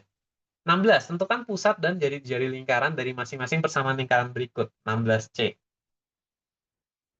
16C. Oke, sebenarnya persamaan lingkaran ini aku mau cerita banyak juga. Kayak ini asalnya dari mana. Ini sebetulnya ada sesuatu gitu. Cuma kalau untuk sekarang, waktu kita terbatas, cuma sampai jam 6. Cuma sampai jam 6 itu mengacu cara yang baru ya. Bukan cara lama, harusnya bahkan 17.40 gitu. Cara baru sampai jam 6. Jadi aku langsung aja di sini. Kita gunakan standarnya aja. Teman-teman bisa hafalkan. Hafalkan kalau ada persamaan X min A kuadrat tambah Y min B kuadrat sama dengan R kuadrat. Berarti di sini lingkarannya pusatnya di A, B, jari-jarinya R. Nih, bisa dihafalkan dulu saat ini. X kurang A kuadrat tambah Y kurang B kuadrat sama dengan R kuadrat. Persamaannya kayak gini, untuk tahu pusat dan jari-jarinya. Nah, sekarang kita bisa bikin dari yang C ini. Kita punya X kuadrat tambah Y kuadrat tambah 10Y sama dengan 56. X kuadrat tambah Y kuadrat tambah 10Y sama dengan 56. Dia minta pusatnya di mana, jari-jarinya berapa, gitu kan? Pusat dan jari-jari dari masing-masing lingkaran berikut. Oke, di sini gini, kalau kita mau nyocokin ini, kalau mau nyocokin ke bentuk yang atas, teman-teman bisa dua arah. Kalau teman-teman udah biasa, bisa dengan cepat dari sini bikin ke atas sana. Tapi kalau nggak biasa, teman-teman bisa telusuri dari atas nih. Atas ini kan sebenarnya bisa dibongkar. Bisa dibongkar jadi apa? Bisa dibongkar jadi X kuadrat dikurang 2AX ditambah A kuadrat ditambah Y kuadrat dikurang 2BY ditambah B kuadrat sama dengan R kuadrat. Gitu. Atau berarti kalau aku rapikan lagi, ini bisa aku tulis jadi X kuadrat, sorry, nggak ada sama dengan X kuadrat dikurang 2AX tambah Y kuadrat dikurang 2BY sama dengan R kuadrat kurang A kuadrat kurang B kuadrat. Ini kalau cara pelan-pelan, kalau teman-teman belum biasa. Nah, udah, tinggal cocokin. Cocokin bentuk ini dengan bentuk ini. X kuadrat udah cocok, X kuadrat. Di sini ada min 2AX. Min 2AX, oh, di sini X-nya mana? Nggak ada. Sebenarnya kan ada, cuma minus 0X. Kita nggak tulis di situ. Gitu. Kita nggak tulis minus 0X-nya. Jadi, seakan-akan ada, tapi di sini, jadi minus 2A-nya itu 0. Terus nanti minus 2B-nya itu adalah 10. Gitu, kita nyocokin nih. Kita cocokkan yang ini 0, nggak ada di sini. Min 2BY-nya itu plus 10Y, berarti min 2B-nya 10. Gitu, itu sama dengan yang ini, berarti R kuadrat kurang A kuadrat kurang B kuadrat itu 56. Di bagian yang ini, kita cocokkan dengan ini. Gitu, nah di sini kita dapat apa? Ini kita dapat A-nya 0, di sini kita dapat B-nya min 5, di sini kita dapat berarti R kuadrat dikurang 0 dikurang 25 sama dengan 56. R kuadrat sama dengan berapa ini? 81. Berarti R-nya yang kita ambil yang positif. R-nya 9. Bisa jadi min 9, cuma ketika kita sebut jari-jari R-nya 9. Jadi dari sini kita dapat pusatnya di 0,5, jari-jarinya 9. Itu dia jawabannya. Gitu. Oke, sebentar, chatnya kayaknya rame. Apa ini? Presensi, oh ya. Tutorialnya isi tutorial 1 ya. Iya, ini tutorial pertama ya. Oke, ini untuk nomor 16. Dihafal aja dulu dari persamaan lingkarannya. Teman-teman bisa kerjakan dari persamaan lingkarannya dibongkar, cocokin ke bentuk kita. Atau kalau teman-teman udah biasa, dari bentuk kita dicocokin ke yang atas. Bisa juga kayak gitu. Ini dibikin jadi X kurang 0 kuadrat, ditambah Y kurang 5 kuadrat sama dengan 81. Bisa kayak gitu. Cuma kalau nggak biasa, gunakan arah sebaliknya juga nggak apa-apa. Nyocokin aja sebetulnya kita dengan bentuk standar yang teman-teman hafal. Gitu. Terakhir, kita diminta sketsa grafik Y sama dengan X kuadrat kurang 1. Oke, sketsa grafik sepertinya teman-teman udah sering melakukan itu. Kita diminta grafik Y sama dengan X kuadrat kurang 1. Aku langsung bikin aja di sini pakai, harusnya ada cara buat minyak, lupa. View ya namanya.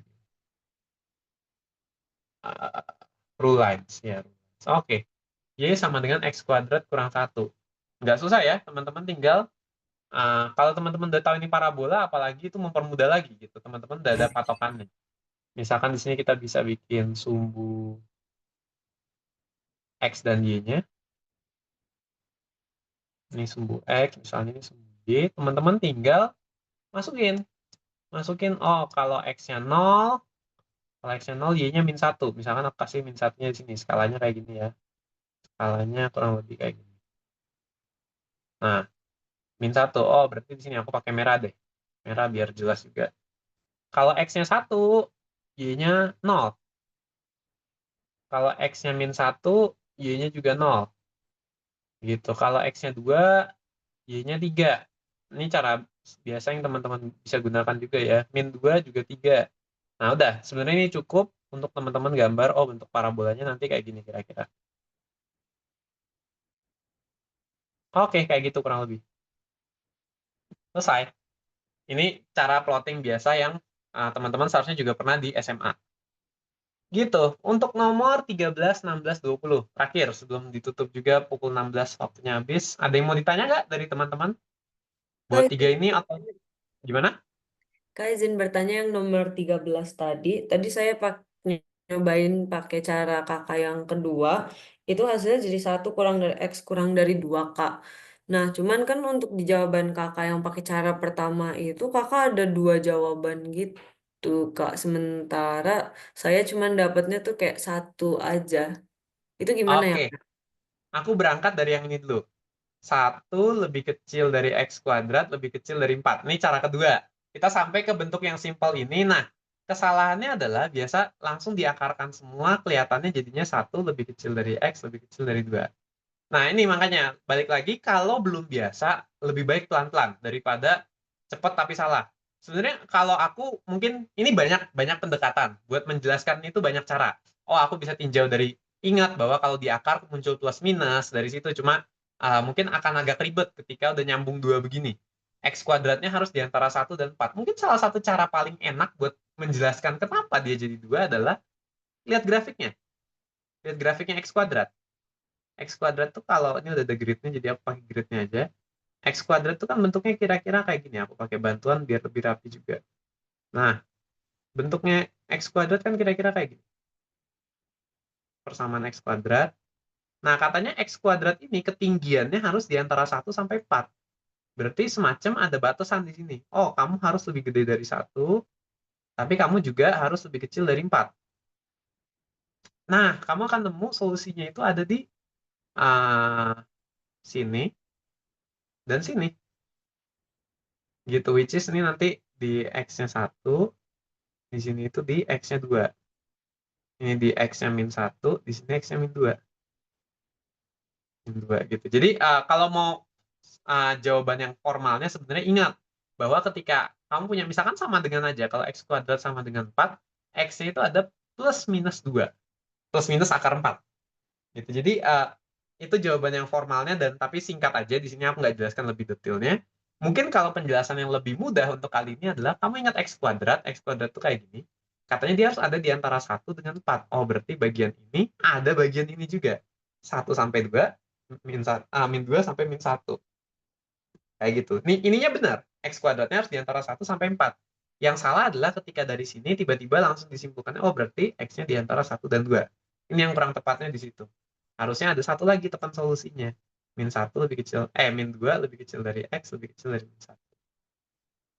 Gitu.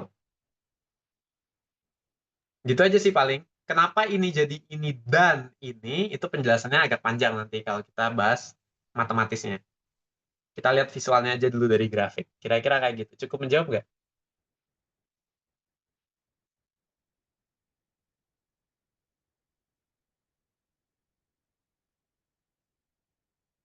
Halo? Tes? Cukup, Kak. Oh my God, makasih. Oke, ada lagi? Kita masih punya 2 menit. Semoga ini bisa membantu teman-teman buat lebih memahami. Atau yang apapun lah. Boleh dari soal manapun, nggak harus 3 soal terakhir. Kamu izin nanya, emang Boleh? Mas, yang nomor 13 tuh tadi kan ada -2, -1, 1 sama 2 itu tuh dari akar 1 sama akar 4 ya? Bukan dari akar 1 dan akar 4. Hati-hati, gini.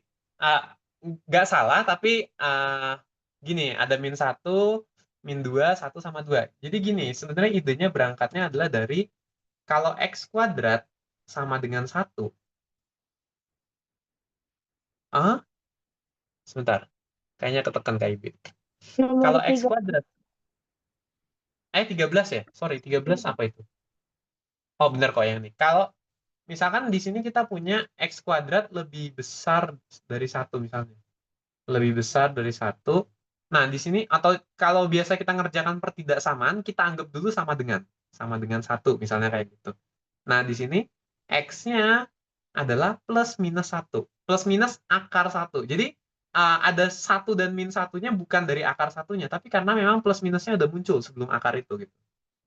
Jadi, hati-hati jangan sampai kamu menganggap akar 1 itu adalah plus 1 atau minus 1. Plus minus 1 ini salah. Ini salah. Plus minus itu sudah muncul sebelumnya gitu. Bukan karena dari akarnya. Karena dari kuadrat lebih tepatnya itu, bukan dari akar. Karena dari kuadrat, biasanya kita akarkan itu muncul plus minus 1 di situ. Munculnya itu penjelasannya karena minus kalau di kuadrat juga jadi plus. Gitu sebenarnya. Jadi urusan akar itu nggak memunculkan plus minusnya. Plus minus itu munculnya karena yang kuadratnya. Gitu. Jadi kalau ada akar 4, bukan berarti hasilnya plus minus 2. Akar 4 tetaplah hasilnya 2 doang. Gitu. Yang benar tadi dari awal, karena X kuadratnya misalkan sama dengan 4, kita bikin sama dengan dulu. X-nya itu bisa plus akar 4, bisa juga X-nya itu minus akar 4. Itu yang benar. Jadi ada plus dan minus munculnya karena dari kuadratnya.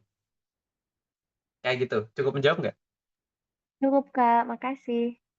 Oke, mungkin pertanyaan terakhir ada lagi? Kalau masih ada ini, pertanyaan terakhir aja buat mastiin. Udah makin sore juga ya. Oke, kalau memang nggak ada, aku tutup hari ini. Udah pukul 6 juga. Terima kasih untuk teman-teman yang sudah datang. Semoga bermanfaat ya sesi tutorialnya buat teman-teman. Kalau ada yang memang masih belum jelas, atau di luar materi ini, teman-teman ada yang mau bingung juga, aku percaya aku ada di sini buat tutorial teman-teman supaya lebih paham. Jadi jangan sungkan-sungkan buat ngechat aku di Teams. Boleh lah ya, dari Teams. Teman-teman tinggal cari nama aku di Teams, pasti langsung kelihatan. Gitu. Jadi kalau ada bingung untuk urusan matematika 1A, boleh tanya sama aku. Gitu aja, aku tutup sesi hari ini. Terima kasih teman-teman. Kalau yang udah isi presensi, pastikan dulu udah terisi presensinya, boleh langsung meninggalkan meetingnya aja. Oke, Terima kasih, Kak. banyak.